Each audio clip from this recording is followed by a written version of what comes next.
బాబు గారు మనల్ని ప్రార్థన నడిపిస్తారు. వాక్యము నిమిత్తమై మనమందరం కూడా సిద్ధపడదాం, మన హృదయాలను సిద్ధపరచుకుందాం, అనేకులను దేవుని కొరకు సిద్ధపరుద్దాం. ఇదిగో దేవుని దైవజనులు, విశేషమైనటువంటి దైవజనులు మన మధ్యలోనికి వచ్చినట్టుగా ఇది మన విశేషమైనటువంటి వర్తమానముతో దేవుడు మనతో మాట్లాడబోతున్నాడు. ఒక విశేషమైనటువంటి వర్తమానమును దేవుడు మనకు సిద్ధపరిచి తీసుకుని వచ్చి ఉన్నాడు. అలాంటి కృపను బట్టి దేవునికి వందనాలు, స్తోత్రాలు చెల్లించుకుంటూ దేవుని సన్నిధి ముందుకు సాగిపోదాం. ప్రార్థనలో ఏకీభవిద్దాం. ஸ்தோத்தரிக்கிறோம் அப்பா, நல்ல தகப்பனே, உன் பாதத்திலே வருகிறோம் சுவாமி. இன்று 2வது நாள் குடிகையை ராட்சம் கரத்தில் அர்ப்பணிக்கிறோம் ஐயா. பேசுகின்ற தேவன் பரலோக வாசல்களை திறக்கும்படியாய் நான் செபிக்கின்றேன். பரலோக கனிகளை கொடுக்கும்படியாய் நான் செபிக்கின்றேன். தாசன் மேல் ராஜா அப்பா, இந்த அபிஷேகத்தை வைத்ததற்காக நான் நன்றி செலுத்துகிறேன். மூலியமாய் ராஜா வெளிப்படுகின்ற எல்லா தோஷமே ராஜா மறுவாய் இருக்கின்ற காரியங்கள் எல்லாவற்றையும் வெளிப்படுத்தும்படியை செபிக்கின்றன ஐயா. அப்பா, வந்திருக்கின்ற ஒவ்வொரு பிள்ளைகளுக்கு ஆண்டவரே நல்ல ஒரு ஆகாரத்தையும் ஆண்டவரே புசிக்கின்ற நல்ல ஒரு பலத்தையும் எனக்கு கொடுக்கும்படியை நான் செபிக்கின்றேன் சுவாமி. ஆண்டவரே, இந்த சமூகத்தில் வந்திருக்கின்ற தாகத்தோடு வந்திருக்கின்ற ஒவ்வொரு பிள்ளைகளுடைய தாகத்தை தீர்க்கும்படியாய் நான் கேட்கின்றேன். நீர் பொறுப்பெடுத்துக் கொள்ளுங்க. எல்லா துதிகன மகிமை யாவும் ஒருவருக்கு மாத்திரங்கள் செலுத்துகிறோம். இயேசுவின் மூலம் ஜெபிக்கிறோம் ஜீவன நல்ல பிதாவே, ఆమేన్. హల్లెలూయా, హల్లెలూయా. దేవుని పరిశుద్ధ నామమునకు మహిమ కలుగును గాక. ఈ దినము 2వ దినమునకు సిద్ధపరిచినటువంటి దైవజనులు బ్రదర్ సన్నీ రాజు గారు మన మధ్యలో ఉన్నారు. హల్లెలూయా. వారు ఈ దినమున మన మధ్యలో ఉండట సంతోషం, ఆశీర్వాదము. ఈ దినమున దేవుని వర్తమానం కొరకై అయ్యగారిని ఆహ్వానిస్తూ ఉన్నాం. అందరము చప్పట్లు కొట్టుకుంటూ అయ్యగారిని దేవుని వాక్యానికి ఆహ్వానించవలసిందిగా ప్రేమతో మనం చేస్తున్నాం.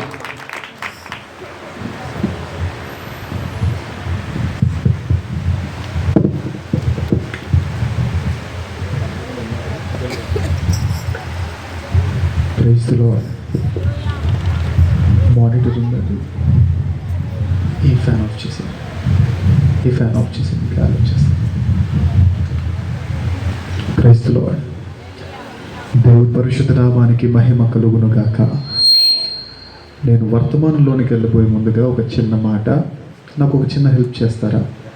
మీలో తెలుగు అర్థం పూర్తిగా అర్థమవుద్ది అన్నవారు చేయొద్దండి. ఇటు అందరికీ ఇటు రైట్. మీరు నాకు చేయాల్సిన చిన్న హెల్ప్ ఏంటంటే, నేను చూస్తుంటే కొందరేమో తమిళ్లో పాట పాడుతున్నారు, కొందరు తమిళ్లో ప్రార్థన చేస్తున్నారు. సో నేను చెబుతుంది అర్థమవుతుందో లేదో అనే డైలమా నాకు ఉండకూడదు. ఓకే, సో నేను చెబుతుంది అర్థం అవుతుందో లేదో నాకు తెలియాలంటే నా నుండి ప్రశ్నలు రాగానే మీ నుండి ఏం రావాలి? సమాధానాలు సనుగుకోకుండా, గొనుగుకోకుండా చాలా స్పష్టంగా రావాలి. డీలో ఓకే అనుకుంటే ఓకేనా? ఆన్సర్ ఇస్తారా? ఇస్తాము అంటే ముందుకెళ్దాం, లేదంటే మైక్ ఇచ్చేసి నేను కిందకి వెళ్ళిపోతాను. ఏం చేయాలి చెప్పండి? ఎందుకంటే నేను డైలమాలో అర్థమవుతుందా లేదా ఈ భ్రమలో నేను ఉండకూడదు. నాకు ఆ కన్ఫ్యూజన్ ఉంటే నేను చెప్పలేను. ఓకేనా? అందరూ ఓకేనా? రైట్. ప్రార్థన చేసుకుందాం. మహాపరిశుద్ధుడ, మహాగణుడ, సర్వోన్నతుడ, సర్వశక్తిమంతుడ, నీకు స్తోత్రం. ఈ రాత్రి వేళ సమయంలో మా అందరితో మాట్లాడండి. వినబోతున్న ప్రతి మాట మా అందరి జీవితాల్లో ఫలించినట్లుగా నీ కార్యాలు జరిగించండి. ఇక్కడ ఉన్న యవనస్తులు, పెద్దలు, చిన్నలు అందరితో మీరు మాట్లాడి నాయనా నీ రాజ్యానికి దూరంగా ఉన్న ప్రతి ఒక్కరిని వాక్యం ద్వారా ఆకర్షించుకొని మనం కోరుకుంటూ క్రీస్తు ప్రభువుల వారి మహాపరిశుద్ధమైన నామంలో ప్రార్థన అడిగి వేడుకుంటున్నా తండ్రి. ఆహ్వానించిన పాస్టర్ గారికి, వేదికను అలంకరించిన సేవకులకు, కూడి వచ్చిన విశ్వాసులైన మీ అందరికీ, ప్రత్యక్షంగా పరోక్షంగా ఈ మాటలు వింటున్న ప్రతి ఒక్కరికి మన ప్రభు రక్షకుడైన క్రీస్తు ప్రభువుల వారి మహాపరిశుద్ధమైన నామంలో నా హృదయపూర్వకమైన వందనాలు తెలియజేస్తున్నాను. అందరికీ వందనాలండి. బాగున్నారా? రైట్. దేవునికి స్తోత్రం. ఈరోజు జాగ్రత్తగా కొన్ని విషయాలు మనం అందరము కలిసి మనం విందాం. వినవలసిన శ్రేష్టమైన విషయాలు చాలా ఉన్నాయి. మనందరి ఆధ్యాత్మిక జీవితానికి అవసరమైన విషయాలు చాలా ఉన్నాయి. కాబట్టి ఈ మాటలు వింటున్న మీరు నా నుండి ప్రశ్నలు రాగానే మీ నుండి సమాధానాలు చెప్పడానికి సిద్ధపడుతూ ఈ మాటలు వినవలసిందిగా కోరుతున్నాను. ఎందుకు సమాధానాలు చెప్పమని అడుగుతున్నాను అంటే, ఎప్పుడైనా ఒక విషయాన్ని గమనించండి. నేను ఒక సూటిగా ఒక చిన్న క్వశ్చన్ అడుగుతాను, సమాధానం చెప్పండి. మనకు అరగంట వర్తమానం బాగా గుర్తుంటుందా, లేదంటే 2 గంటల ఫోన్ కాల్ బాగా గుర్తుంటుందా చెప్పాలి. దేవుడి సన్నిధిలో ఉన్న అబద్ధాలు చెప్పకుండా చెప్పాలి. అరగంట వర్తమానం బాగా గుర్తుంటుందా, 2 గంటల ఫోన్ కాల్ బాగా గుర్తుంటుందా? చెప్పండి. 2 గంటల ఫోన్ కాలే మనకు బాగా గుర్తుంటుంది. రీజన్ ఏంటి చెప్పమంటారా? అరగంట వర్తమానంలో ఇది 1 వే ట్రాఫిక్. మీరు అందరు వింటున్నట్టుగానే ఉంటారు, వినరు. మేమే భ్రమలో ఉంటామంటే మీరు వింటున్నారనే భ్రమలో మేము ఉండి చెప్పుకుంటూ వెళ్ళిపోతాం కదా. కానీ ఫోన్ కాల్ అనేది ఎలాంటి చెప్పనా, 2 వే ట్రాఫిక్ లాంటిది. ఇక్కడ నుంచి ప్రశ్న రాగానే అక్కడ నుంచి సమాధానం. హలో అంటే హలో ఎవరు, నేను రా, ఎలా ఉన్నావు క్వశ్చన్, దానికి అటు నుంచి ఆన్సర్ నేను బాగున్నాను అని. ఏం చేస్తున్నావు క్వశ్చన్, అటు నుంచి ఆన్సర్ ఏం చేయట్లేదు పెద్దగా అంతేం లేదు ఖాళీయే, అటు నుంచి ఆన్సర్. అంటే ఈ ప్రశ్న జవాబుల కార్యక్రమం 2 గంటలు జరిగినా కానీ మనకు బాగా గుర్తుండిపోయే అవకాశం ఉందంటారా లేదంటారా?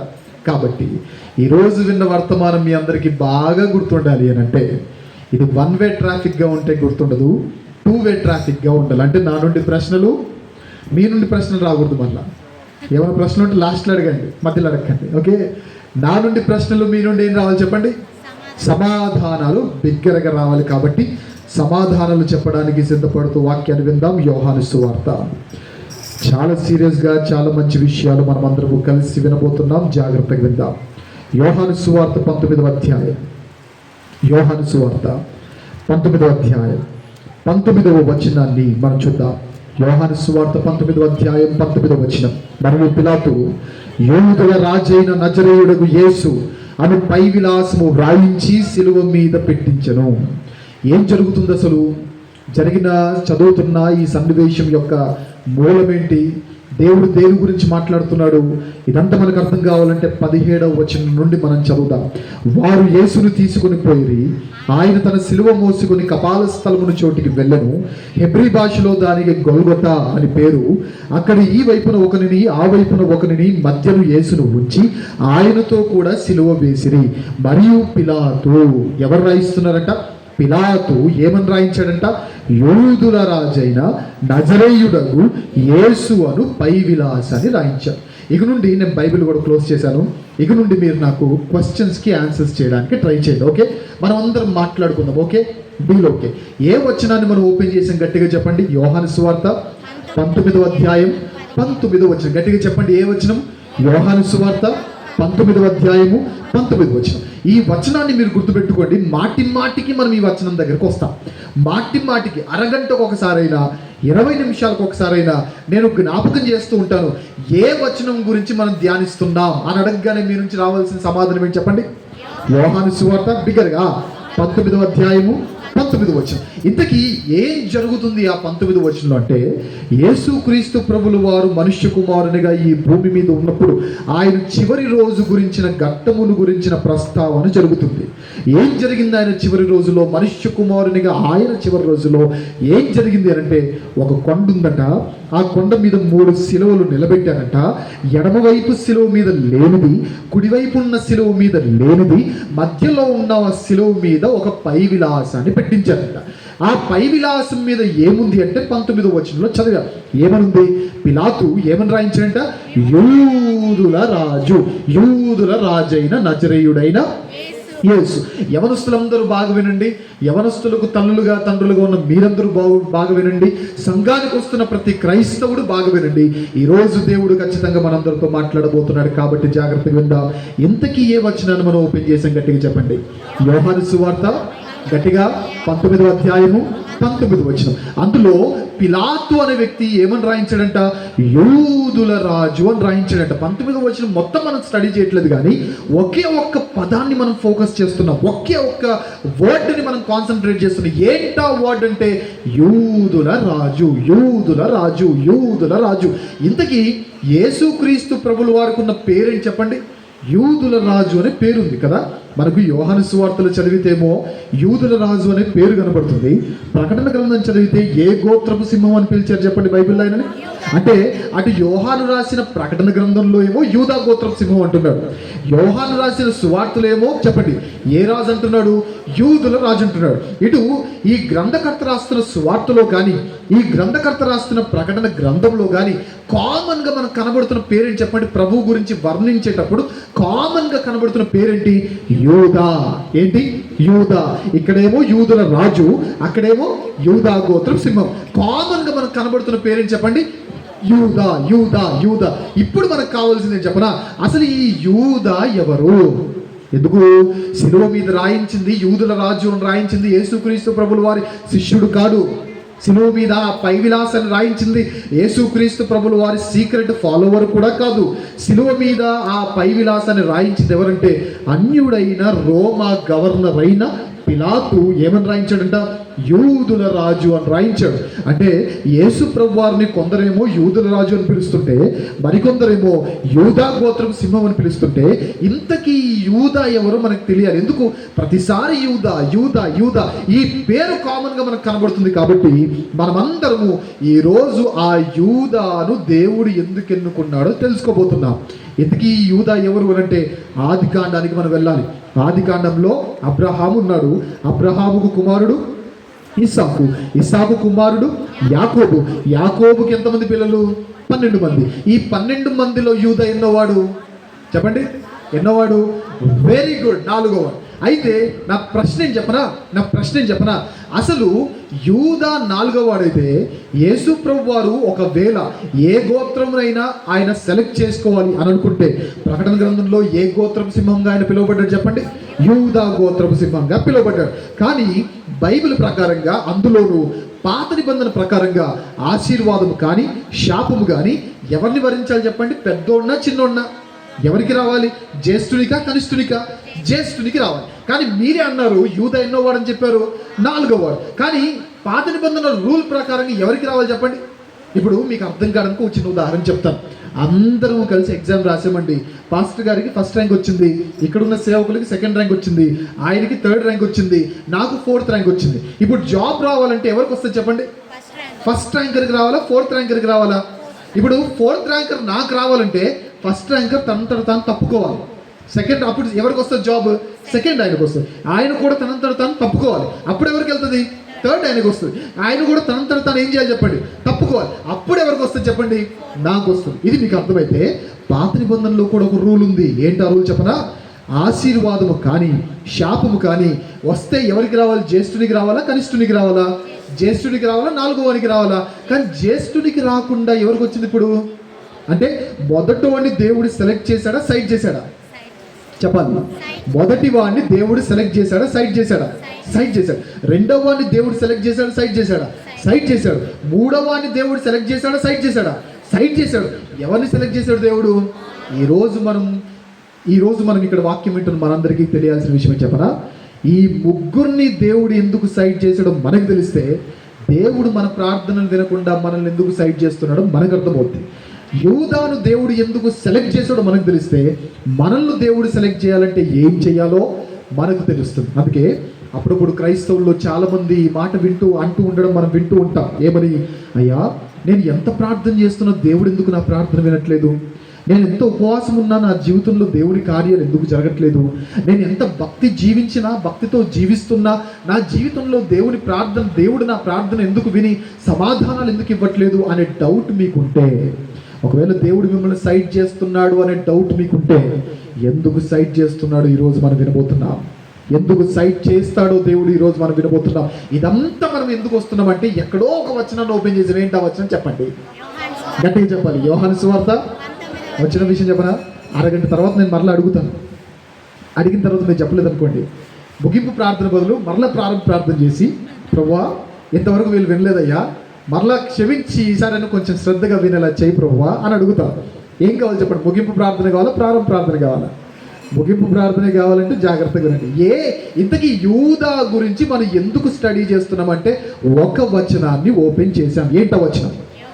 యోహాను సువార్త. చెప్పండి ఒక్కసారి సిస్టర్స్ అందరు కామ్గుండండి, మా బ్రదర్స్ చెప్తారంట. యోహాను సువార్త 19వ అధ్యాయము నెక్స్ట్ వచనం ఏంటి?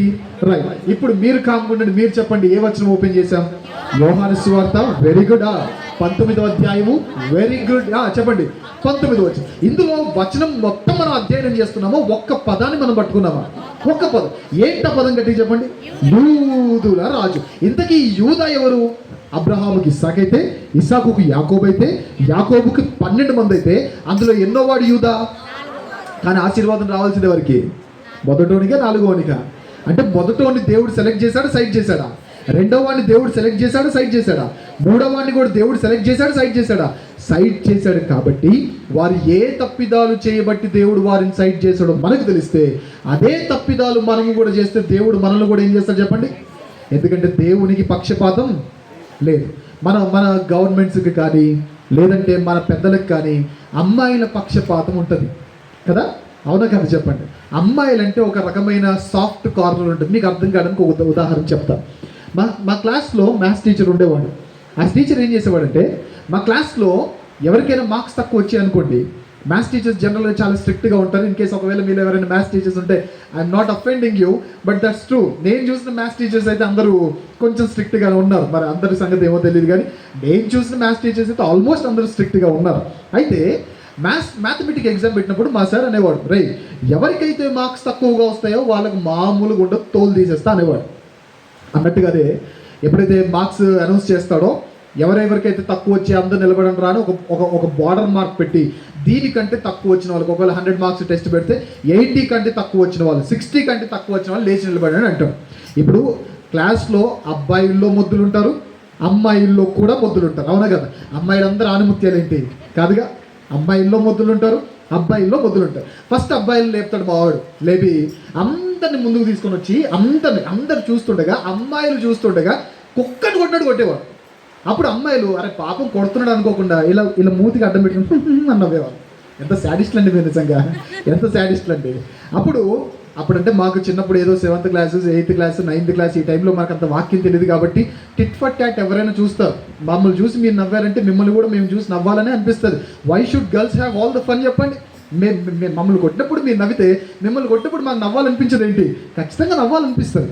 అలాంటి టైంలో మరి అమ్మాయిల్లో కూడా ఆనిముత్యాలు ఉన్నారు కదా, వాళ్ళని కొట్టినప్పుడు మేము నవ్వుదామని అలా కొంచెం వెయిట్ చేస్తూ ఉండగా మా సార్ ఏం చేసేవాడు అంటే, అమ్మాయిలు ఎవరికైతే తక్కువ వచ్చిందో వాళ్ళందరూ లేచి నిలబడినవాడు.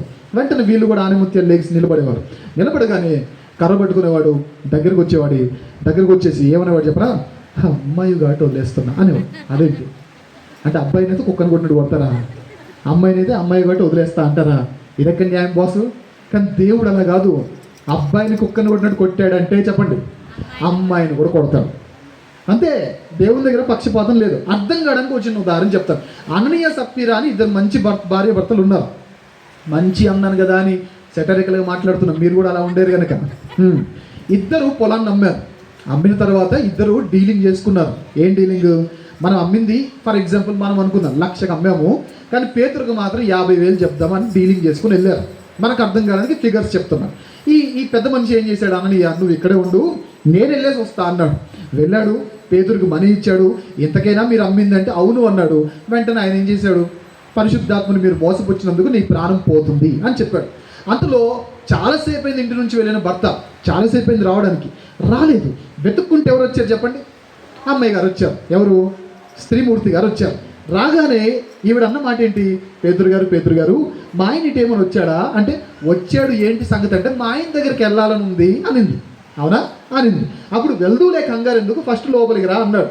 అనగానే ఇంతకీ మీ ఆయన డబ్బులు ఇచ్చాడు, దేనికి ఇచ్చాడు అంటే, పొలం అమ్మాను సార్ అనింది. ఎంతకు అమ్మారంటే, మా ఆయన ఎంతకు చెప్పాడు, 50,000. 50,000కి అమ్మాను. నిజమే. ఇంతకీ ఎందుకు వచ్చానన్నావు అన్నాడు. మా ఆయన దగ్గరికి వెళ్ళాలని ఉంది అని. సరే వెళ్ళిపో అన్నాడా, లేదా అమ్మాయి కాబట్టి వదిలేస్తున్నా అన్నాడు? చెప్పండి, పంపించలేదా? దేవుని దగ్గర అమ్మాయి అబ్బాయి అని భేదాలు ఉండవు. కాబట్టి ఈ వాక్యం వింటున్న అమ్మాయిలైనా, ఈ వాక్యం వింటున్న అబ్బాయిలైనా, పెద్దవారైనా చిన్నవారైనా జాగ్రత్తగా వినండి. ఇంతకీ దేని గురించి ఆలోచిస్తున్నాం మనం? ఏ వచనాన్ని ఓపెన్ చేసాము? గట్టిగా చెప్పాలా? యోహాను సువార్త 19వ అధ్యాయము 19వ వచనం. అందులో ఏ వార్డుని మనం ఫోకస్ చేస్తున్నాము? యూదుల రాజు. ఈ యూద ఎన్నో వాడు? యాకోబుకి 4వ వాడు. కానీ ఆశీర్వాదం రావాల్సింది ఎవరికి? మొదటి వాడికి. అంతెందుకు, ఏశావే గనుక నీతిగా బ్రతికిన వాడైతే యాకోబు ఆశీర్వదించబడేవాడా చెప్పండి? లేదు. అండ్ ఇంకో విషయం చెప్పాలంటే, శాపాలు కూడా పెద్దవాళ్ళకే వస్తాయని చెప్పడానికి గల ప్రధానమైన రీజన్ ఏంటంటే, బైబిల్లో మోషే నాయకత్వంలో ఈజిప్ట్లో నుండి రేపు ఇజ్రాయిల్ అందరూ బయటికి రాబోతున్నారు అనగా, ఈరోజు దేవుడు వారికి ఈరోజు రాత్రి వాళ్ళకి ఒక న్యూ కమాండ్మెంట్ పెట్టాడు. ఏంటా న్యూ కమాండ్మెంట్ అంటే, మీ ప్రతి ద్వారబంధు మీద, ప్రతి తలుపు మీద నాకు రక్తపు మరకలు కనబడాలి అన్నాడు. ఏ తలుపు మీద అయితే రక్తము కనబడదో ఆ ఇంటిలో ఉన్న ఒకరి ప్రాణం గల్లంత అయిపోద్ది అన్నాడు. ఎవరి ప్రాణం? పెద్దోందా చిన్నోడదా? అంటే ఆశీర్వాదము కానీ శాపము కానీ ఎవరికి రావాలి? పెద్దోడికి రావాలి. అంటే యేసు ప్రభు వారు ఏ గోత్రపు సింహంగా పిలువబడాలి చెప్పనా? రూబేను గోత్రపు సింహంగా పిలువబడాలి. అదేంటి సార్ అంత మాట అంటారు అని మీరు ఆశ్చర్యపోనక్కర్లేదు. ఎందుకు? యేసుక్రీస్తు ప్రభుల వారు రూబేను గోత్రంలో పుడితే రక్షించగలరా, రక్షించలేడా? ఒక విషయం చెప్తానండి, ఆయన బెత్లెహేంలో కాకుండా చెన్నైలో పుట్టాడు అనుకోండి, రక్షించలేడా? శక్తి ప్రాంతంలో ఉందా, ఆయన రక్తంలో ఉందా? శక్తి గోత్రంలో ఉందా, ఆయన నామంలో ఉందా? ఆయన నామంలో ఆయన రక్తంలో శక్తి ఉన్నప్పుడు ఏ గోత్రంలో పుడితే ఏంటి, ఏ ప్రాంతంలో పుడితే ఏంటి? అలాంటిది రూబేను గోత్రంలో పుట్టను అనుకున్నాడు, షిమ్యోను గోత్రంలో పుట్టను అనుకున్నాడు, లేవి గోత్రాన్ని కూడా పక్కకు నెట్టేశాడు. ఇంకా చెప్పాలంటే కరెక్ట్ మ్యాచింగ్ ఏం చెప్పనా? లేవి గోత్రం. ఎందుకు? ఈయన ప్రధాన యాజకుడు, ఆ లేవీయులు యాజకులు. ఈ లేవీయులు పాలెమును పరిశుద్ధపరచువారు, ఆయన ప్రపంచాన్ని పరిశుద్ధపరచువారు. ఈ లేవీయులు బలి అర్పించేవారు, ఆయన బలిగా అర్పించబడ్డానికి వచ్చినవాడు. కానీ ఇన్ని మ్యాచింగ్లు జరుగుతున్నా కానీ లేవీ గోత్రాన్ని చూసి దేవుడు ఏమన్నా చెప్పండి, సెలెక్ట్ చేశాడు, సైడ్ చేశాడా? సో ఇప్పుడు మనకున్న పెద్ద క్వశ్చన్ ఏంటంటే, రూబేన్ ఎందుకు సైడ్ చేశాడు, షిమ్యోన్ ఎందుకు సైడ్ చేశాడు, లేవీని ఎందుకు సైడ్ చేశాడు, ఇవన్నీ మనకు తెలుసుకొని యూదాను దేవుడు ఎందుకు సెలెక్ట్ చేశాడో మనకు తెలుసుకోవాలి. ఓకే, ఇప్పుడు మన ప్రయాణం ఎటువైపు చెప్పనా? ఈ మొదటి ముగ్గురిని దేవుడు ఎందుకు చెప్పండి సైడ్ చేశాడో వినాలి. కాబట్టి ఆలస్యము కాకుండా విందాం. మొదటిగా రూబేన్ సంగతి ఏంటో తెలిసిద్దాం. ఒక్కసారి బైబిల్స్ ఓపెన్ చేయండి. ఆదికాండం 49వ అధ్యాయం. ఆదికాండం 49వ అధ్యాయం మొదటి 2 వచనాలను మనం చదువుదాం. ఆదికాండము 49వ అధ్యాయము 2వ వచనం నుండి మనం చదువుదాం. యాకోబు కుమారులారా, కూడి వచ్చి ఆలకించుడి, మీ తండ్రి అయిన ఇజ్రాయేలు మాట వినుడి. రూబేను, నీవు నా పెద్ద కుమారుడవు, నా శక్తియు, నా బలం యొక్క ప్రథమ ఫలమును, ఔన్నత్యాతిశయమును, బలాతిశయమును నీవే అని అంటున్నాడు. చూడండి, ఎవరినైతే దేవుడు సైడ్ చేశాడు అని మాట్లాడుకుంటున్నామో ఆ సైడ్ చేయబడిన వ్యక్తి గురించి తండ్రి మాట్లాడుతున్న మాట, తన తండ్రి అయిన యాకోబు మాట్లాడుతున్న మాట ఏమని మాట్లాడుతున్నాడంటే ఎలివేషన్ల మీద ఎలివేషన్లు ఇస్తున్నాడు. అంటే దీన్ని బట్టి మనకు అర్థం కావాల్సిన విషయం ఏం చెప్పనా? మనుషులు మనల్ని పొగిడారు కదా అని మనం హ్యాపీగా ఫీల్ అవ్వాల్సిన అవసరం లేదు. ఎందుకంటే మనుషులు మనల్ని పొగిడినా సరే దేవుడు మనల్ని పక్కకు పెట్టే ప్రమాదము ఖచ్చితంగా ఉంది. ఇప్పుడు కీబోర్డ్ ప్లే చేసే బ్రదర్స్ కానీ, ఇన్స్ట్రుమెంట్స్ ప్లే చేసే బ్రదర్స్ కానీ, పాటలు పాడే బ్రదర్స్ కానీ, సిస్టర్స్ కానీ, మీరు ఎవరైనా వాక్యం చక్కగా చెప్పగలిగితే మీరు కానీ, మిమ్మల్ని ఎవరైనా పొగిడారు అనుకోండి, మీరు పెద్దగా అత్యుత్సాహపడకండి. ఎందుకంటే మనుష్యుల నోటిలో మీ పేరు నానిపోయిన దేవుడు సైడ్ చేసే ప్రమాదం ఖచ్చితంగా ఉంది. రూబేను గురించి దేవుడు తండ్రి మాట్లాడుతుంటున్న మాట, రూబేనా, వాడా, నా పెద్ద కుమారుడు, నా బలము, నా శక్తి, నా బలం యొక్క ప్రథమ ఫలము, నా ఉన్నత్యాతిశయము, నా బలాతిశయము అని చెప్తున్న ఈ రూబేను దేవుడు ఏం చేశాడు? సైడా, సెలెక్టా? సైడ్. ఎందుకు సైడ్ చేశాడు చూద్దాం. 3వ వచనం, 4వ వచనం. నీళ్ళ వలె చంచలుడవై నీవు అతిశయం పొందవు, నీ తండ్రి మంచం మీదకి ఎక్కితివి అన్నాడు. ఈ మాటను పెద్దగా వర్ణించాల్సిన అవసరం లేదు, అందరూ పెద్దవాళ్ళే కనబడుతున్నారు. ఈ రూబేను గోత్రాన్ని దేవుడు పక్కకు పెట్టడానికి గల ప్రధానమైన కారణం ఏంటి చెప్పమంటారా? ఏషావు వలె రూబేను ఎక్కడ కూడా కూర కోసం తన జ్యేష్ఠత్వాన్ని అమ్ముకోలేదు. ఏషావు వలె రూబేను ఎక్కడ కూడా తన జ్యేష్ఠత్వ హక్కును వేరే వాటి కోసం అమ్ముకొని భ్రష్టునిగా మారిపోలేదు. కానీ జ్యేష్ఠత్వ హక్కు పొంది ఉన్నప్పటికీ, జ్యేష్ఠత్వ హక్కు ఇప్పటికీ నిలిచి ఉన్నప్పటికీ రూబేను దేవుడు పక్కకు పెట్టడానికి గల ప్రధానమైన కారణం ఏంటి చెప్పంటారా? ఆయనలో ఉన్న భయంకరమైన కాముకత్వమే, ఆయనలో ఉన్న విచ్చలివిడితనమైన లైంగిక పరమైన పాపాలే దానికి కారణం. ఈరోజు యవనస్తులను టచ్ చేయండి, పెద్దవాళ్ళని టచ్ చేయండి, చిన్నవాళ్ళని టచ్ చేయండి, పేరు లేదా లింగ భేదము లేకుండా, వయసు భేదం లేకుండా, వారు ఉంటున్న ప్రాంత భేదము లేకుండా ప్రతి ఒక్కరిని కలిసి వేస్తున్న పాపం ఏం చెప్పమంటారా? లైంగిక పరమైన పాపం కాదంటారా? చెప్పండి. భయంకరంగా మారిపోతుంది యువత, భయంకరంగా మారిపోతుంది ఈనాటి ఈ దేశ పరిస్థితి. రూబేను ఎందుకు దేవుడు పక్కకి ఎందుకు నెట్టేశాడు చెప్పండి? భయంకరమైన లైంగిక పరమైన పాపం. ఒక విషయం చెప్తాను, జాగ్రత్తగా వినండి. లైంగిక పరమైన ఆలోచన మంచిదే. Yes, what you heard is absolutely correct.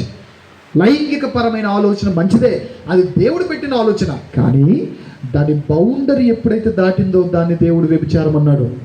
దాని బౌండరీ ఎప్పుడైతే దాటిందో దాన్ని దేవుడు కాముకత్వం అన్నాడు. దాని బౌండరీ ఎప్పుడైతే దాటిందో దేవుడు దాన్ని జారత్వం అన్నాడు. ఈరోజు మీరు ఎంత ప్రార్థన చేస్తున్నా దేవుడు వినట్లేదా? ఎంత కష్టపడుతున్నా ఆశీర్వాదాన్ని చూడట్లేదా? ఎంతగా ప్రయత్నిస్తున్నా మీ జీవితంలో సక్సెస్ని మీరు పొందలేకపోతున్నారా? మేబీ మీ రహస్యమైన జీవితంలో లైంగికపరమైన పాపాలతో మీరు సత్సంబంధాలు కలిగి ఉంటున్నారేమో ఆలోచించండి. ఎందుకనంటే ఈ మధ్యకాలంలో యువత ఎక్కువగా పడిపోతున్న పాపం ఏం చెప్పనా? ఈ ఫోన్లు ఉన్నాయి.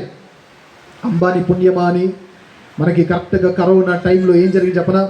రోజుకి 2 GB ఫ్రీ డేటా ఇచ్చేశాడు. రోజుకి 2 GB ఫ్రీ డేటా ఇచ్చేశాడు. ప్రతి ఒక్కరి చేతిలో ఫోన్లు ఉన్నాయి. ఈరోజు నేను అడుగుతున్నా, ఈ ఫోన్ని మనం ఎంత పరిశుద్ధంగా వాడగలుగుతున్నాం చెప్పండి? ఈ ఫోన్ని ఎంత నీట్గా వాడగలుగుతున్నాను చెప్పండి? ఫోన్లో ఉన్న ప్రతి ఒక్కరు నేను సవాలు చేసి అడుగుతున్నాను, ఛాలెంజింగ్గా మీ అందరికి క్వశ్చన్ చేస్తున్నాను.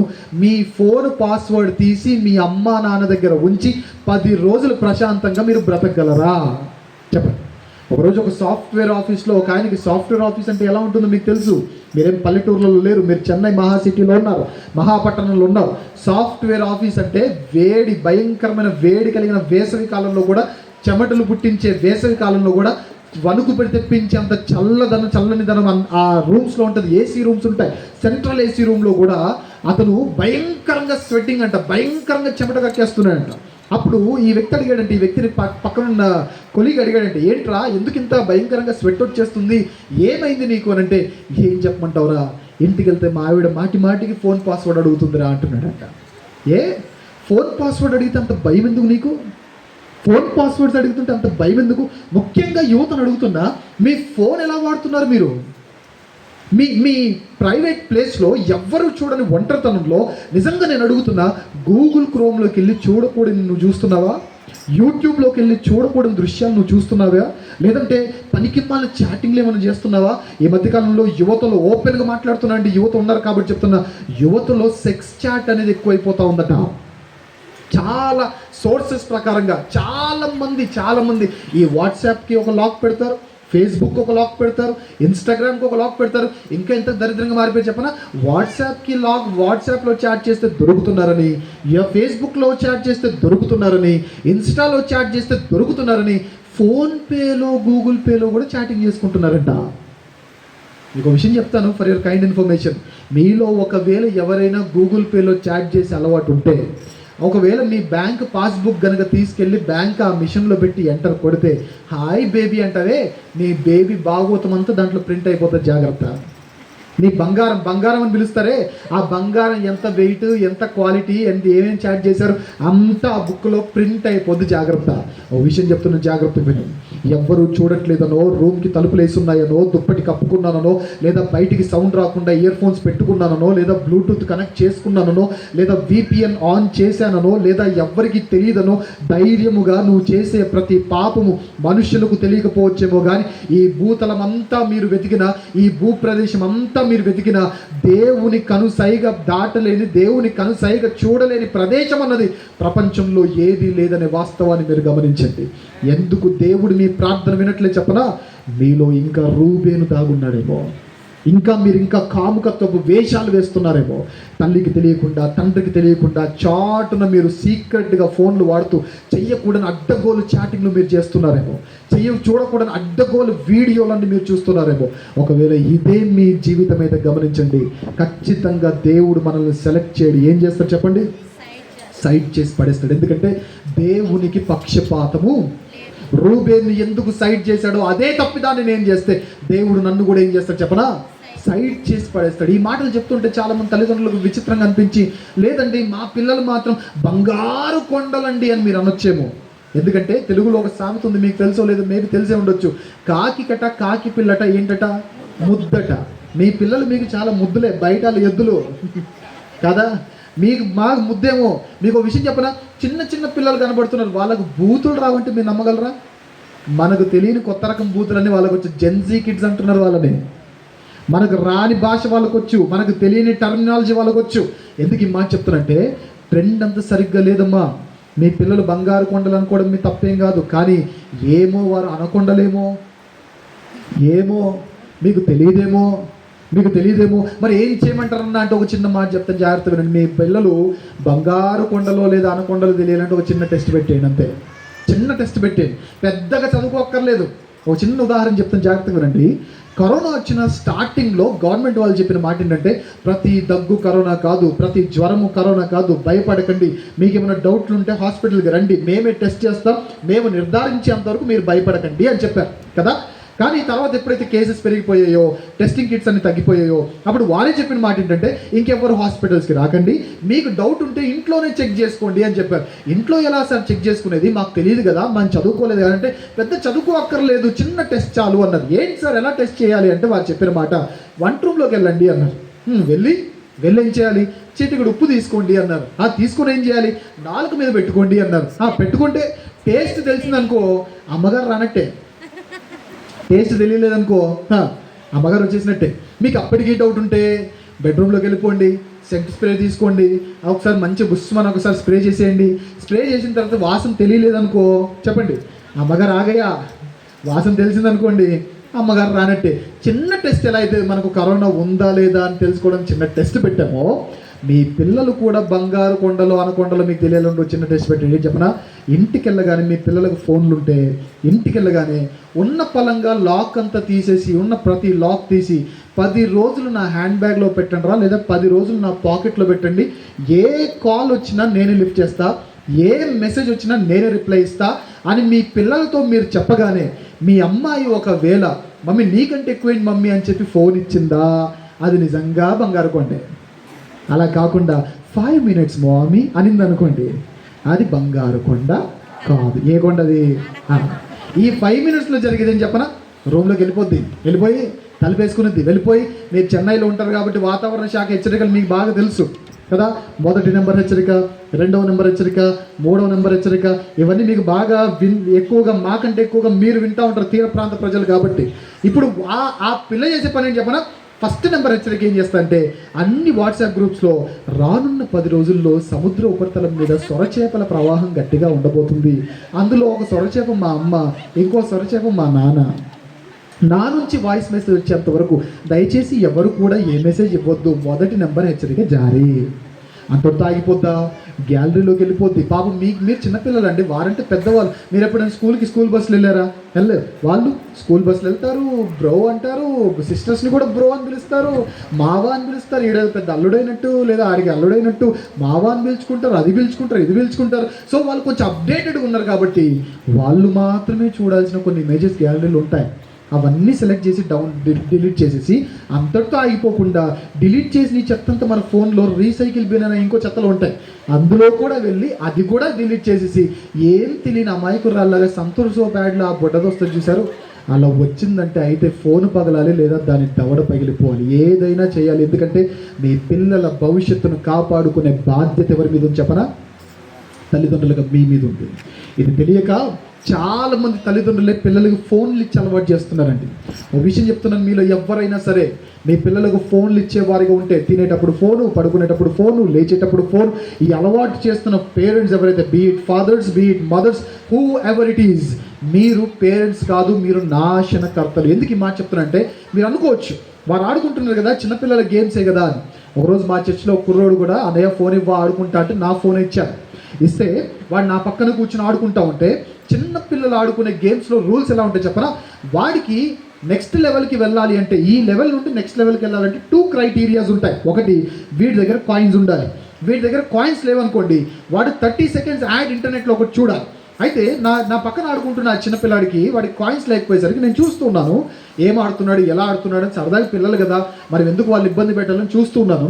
వెంటనే వాడు ఆడుతూ ఉండగా కాయిన్స్ లేవు, నెక్స్ట్ స్టెప్కి వెళ్ళాలి, నెక్స్ట్ లెవెల్కి వెళ్ళాలి.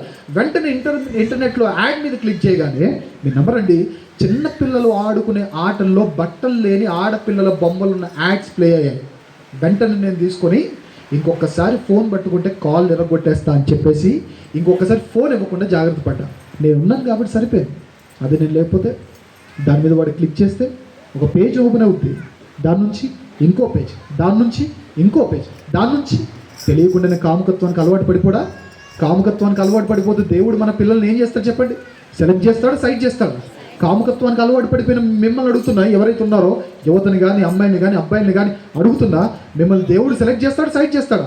ఎందుకు ఇదంతా మాట్లాడుతున్నాడంటే ఒక వ్యక్తి జ్యేష్ఠత్వపు హక్కును పొంది కూడా దేవుడు అతను ఏం చేశాడు చెప్పండి? ఇంతగా ఆ వ్యక్తి పేరేంటి? రూబేన్.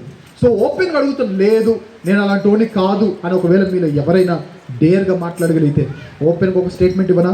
మీలో ఎంతమంది మీరు ఫోన్ కొన్నప్పటి నుంచి ఇప్పటి వరకు మీ గూగుల్ క్రోమ్ హిస్టరీ అంతా 2 పేపర్లు ప్రింట్అవుట్ తీయించి, 2 కాపీలు ప్రింట్అవుట్ తీయించి, ఒక కాపీ మీ పాస్టర్ గారికి, ఒక కాపీ మీ తల్లిదండ్రులకి ఇచ్చే దమ్మున్న యువత ఎంతమంది ఇక్కడ?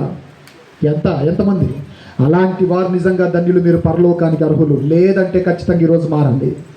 రహస్యమైన జీవితంలో ఎవ్వరు చూడట్లేదు కదా అని ధైర్యం చేసి ఒకవేళ ఇలాంటి పనులు చేస్తుంటే దేవుడు చూస్తాడు, జాగ్రత్త. ఖచ్చితంగా నీ ప్రార్థన, నీ విజ్ఞాపన దేవుడు ఆలకించకపోగా నిన్ను సెలెక్ట్ చేయడు కదా, నిన్ను ఆశీర్వదించకుండా దేవుడు ఏం చేస్తాడు చెప్పనా, సైడ్ చేసి పడేస్తాడు. ఇంకా అలవాటు ఉందా, ఇంకా ఆ ఊపిలో చిక్కుకొని పోయావా, వెంటనే మారు, లేదంటే దేవుడు కొడతాడు. దేవుడు కొడితే మాత్రం తట్టుకోలేని చెప్తున్నా.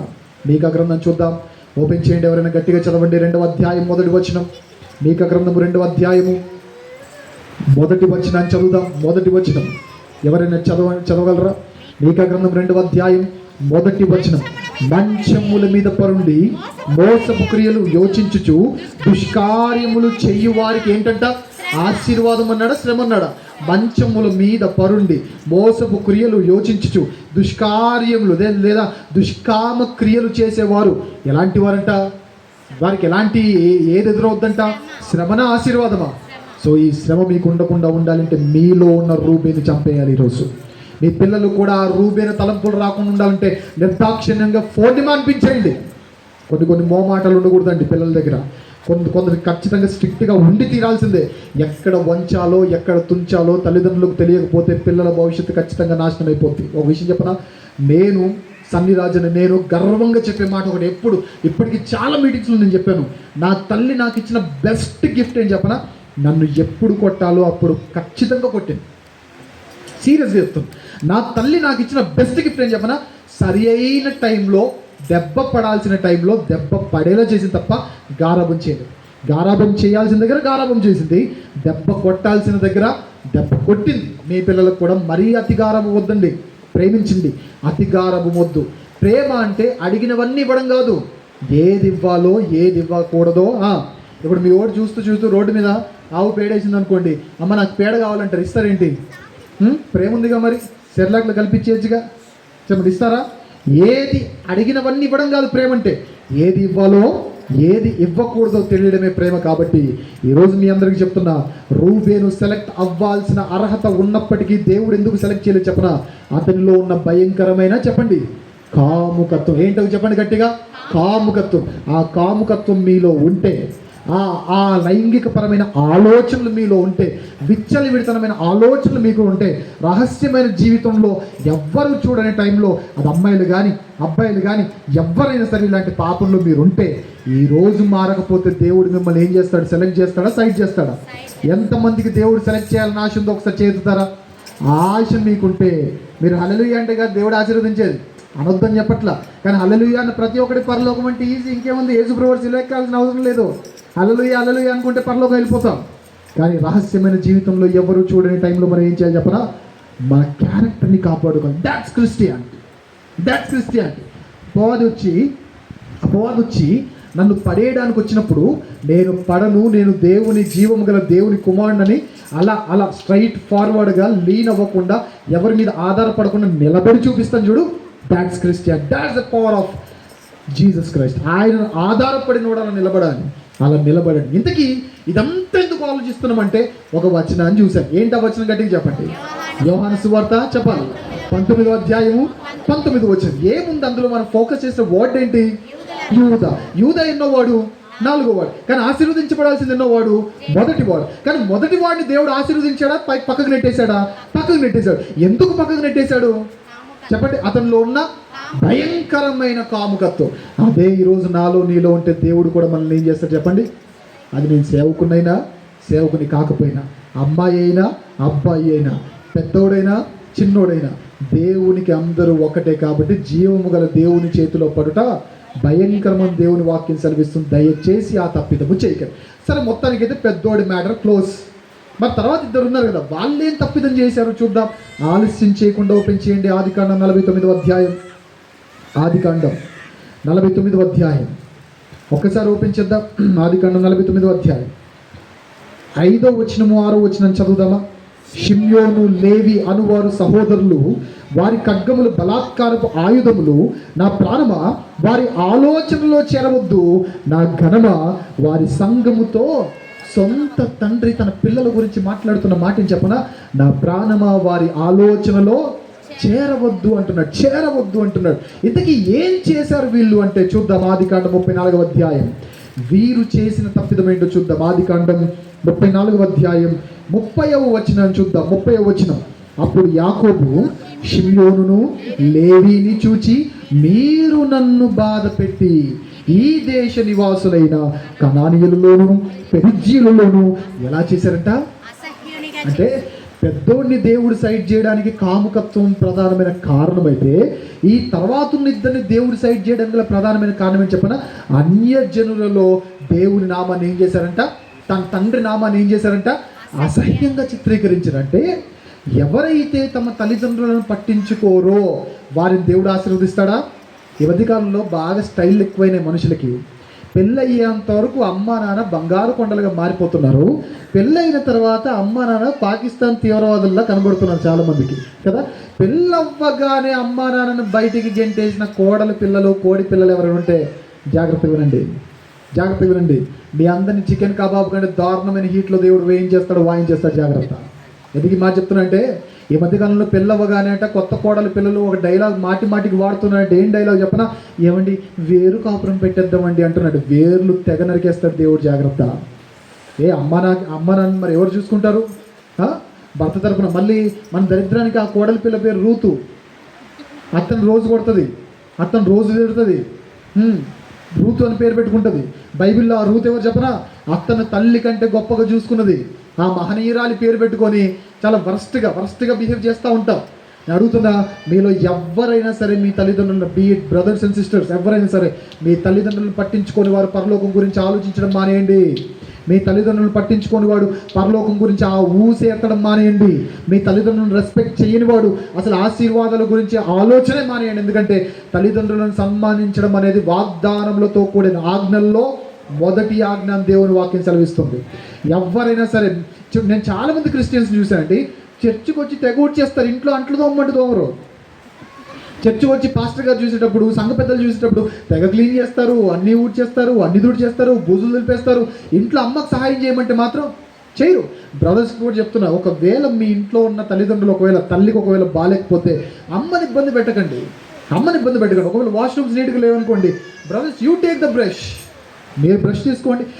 అబ్బాయిలు అయ్యి ఉండి బాత్రూమ్ కడిగితే కాళ్ళు ఇరగొడతాను ప్రకటన గ్రంథంలో ఏమైనా ఉందా? చెప్పండి, ఉందా? ఇప్పటికి నేను చెప్తానండి, ఈ స్టేజ్కి వచ్చిన తర్వాత కూడా నేను చెప్తానండి, ఎన్నో ప్రాంతాల్లో వాక్యం చెప్పినప్పటికీ ఇప్పటికీ నేను ఇంటికి వెళ్ళిన తర్వాత మా మమ్మీకి ఒకవేళ హెల్త్ బాగాలేకపోతే ఉంటే, ఒకవేళ ఆ రోజే కనుక వాష్రూమ్ ఒకవేళ అన్క్లీన్గా ఉంటే, I take the charge.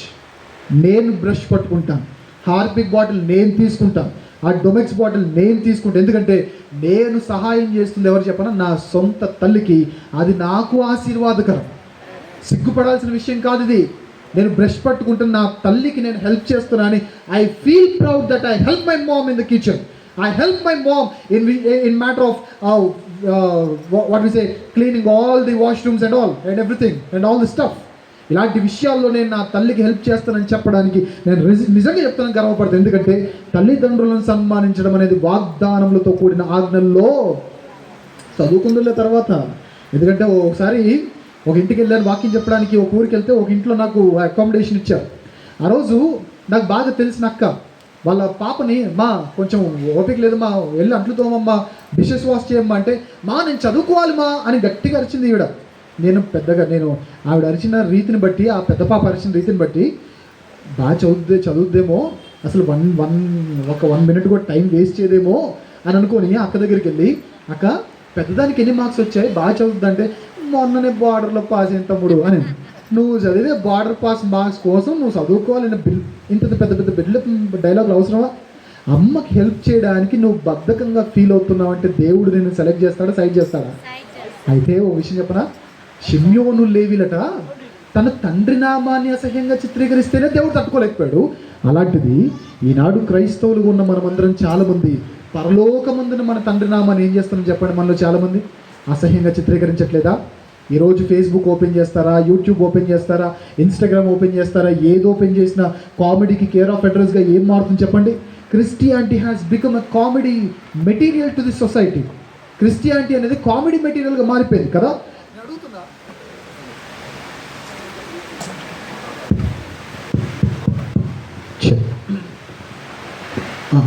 Fan అది అలా ఉంటుంది, పర్లేదు చూడండి. క్రిస్టియానిటీ అనేది కామెడీకి మెటీరియల్గా మారిపోయినాడు. ఈ కామెడీ మెటీరియల్గా మారిపోవడానికి ప్రధానమైన కారణం ఎవరు చెప్పిన? అన్యులు అంటారా, క్రైస్తవులు అంటారా? మనం కదా పాయింట్అవుట్ చేయడానికి ఛాన్సెస్ ఇచ్చింది. మన వేషాలు ఏమైనా బాగున్నాయా, మన పనులు ఏమైనా బాగున్నాయా? ఈ మధ్యకాలంలో అంటున్నానని కాదు కానండి, ఎవరిని పాయింట్అవుట్ చేయడం నా ఉద్దేశం కాదు కానండి, సాక్ష్యం చెప్పడం మంచిదండి. సాక్ష్యం అంటే ఏంటి? ఎవ్వరు చెప్పినా మారని నా జీవితం ప్రభు ఎలా మార్చాడో చెప్పడం సాక్ష్యం. ఎవ్వరికి లొంగని నా జీవితం ప్రభు కృపకు ఎలా లొంగిందో చెప్పడం సాక్ష్యం. దేవుని నమ్మని వారు కూడా దేవుని వైపు వచ్చేలా చేయడం సాక్ష్యం. కానీ ఇప్పుడు సాక్ష్యాలు ఎలా ఉన్నాయి చెప్పనా? ఫేస్బుక్లో, యూట్యూబ్లో మీరు చూసే ఉంటారు. ఒక పాస్టమ్మ గారికి దోశలు వేయడం రావట్లేదంట. అయితే ఏం చేయాలో తెలియక దోశలు వేయడం రానప్పుడు ఆ పాస్టమ్ గారు వెంటనే దోశలు తిప్పుతుంటే మాడిపోతున్నాయని, టేస్ట్ రావట్లేదని ఇలా తిప్పేటప్పుడు స్తోత్రం చెప్పిందంట, టేస్ట్ వచ్చింది. నేను అడుగుతున్నానండి, బైబిల్లో ఎక్కడైనా అది ఉందా అండి? స్తోత్రం చెబితే నీ దోశకి టేస్ట్ ఇవ్వబడును గాక అని దేవుడు ఎక్కడైనా చెప్పాడండి? ఒకవేళ నీకు నిజంగా దోశలు వేయడం రాకపోతే పెద్దవాళ్ళని అడుగు, అత్తమ్మని అడుగు, లేదా మీ అమ్మకు ఫోన్ చేసి అడుగు, లేదంటే అమ్మ చేతి వంట, నాన్న చేతి వంట ఏవో ఛానళ్ళు ఉంటాయి. మీ తమిళ్లో కూడా చాలా ఛానళ్ళు ఉంటాయి, చూడండి. నేను అడుగుతున్నా, బిర్యానీ వండాలంటే ముస్లిమ్స్ కంటే బాగా ఎవరైనా వండుతారా?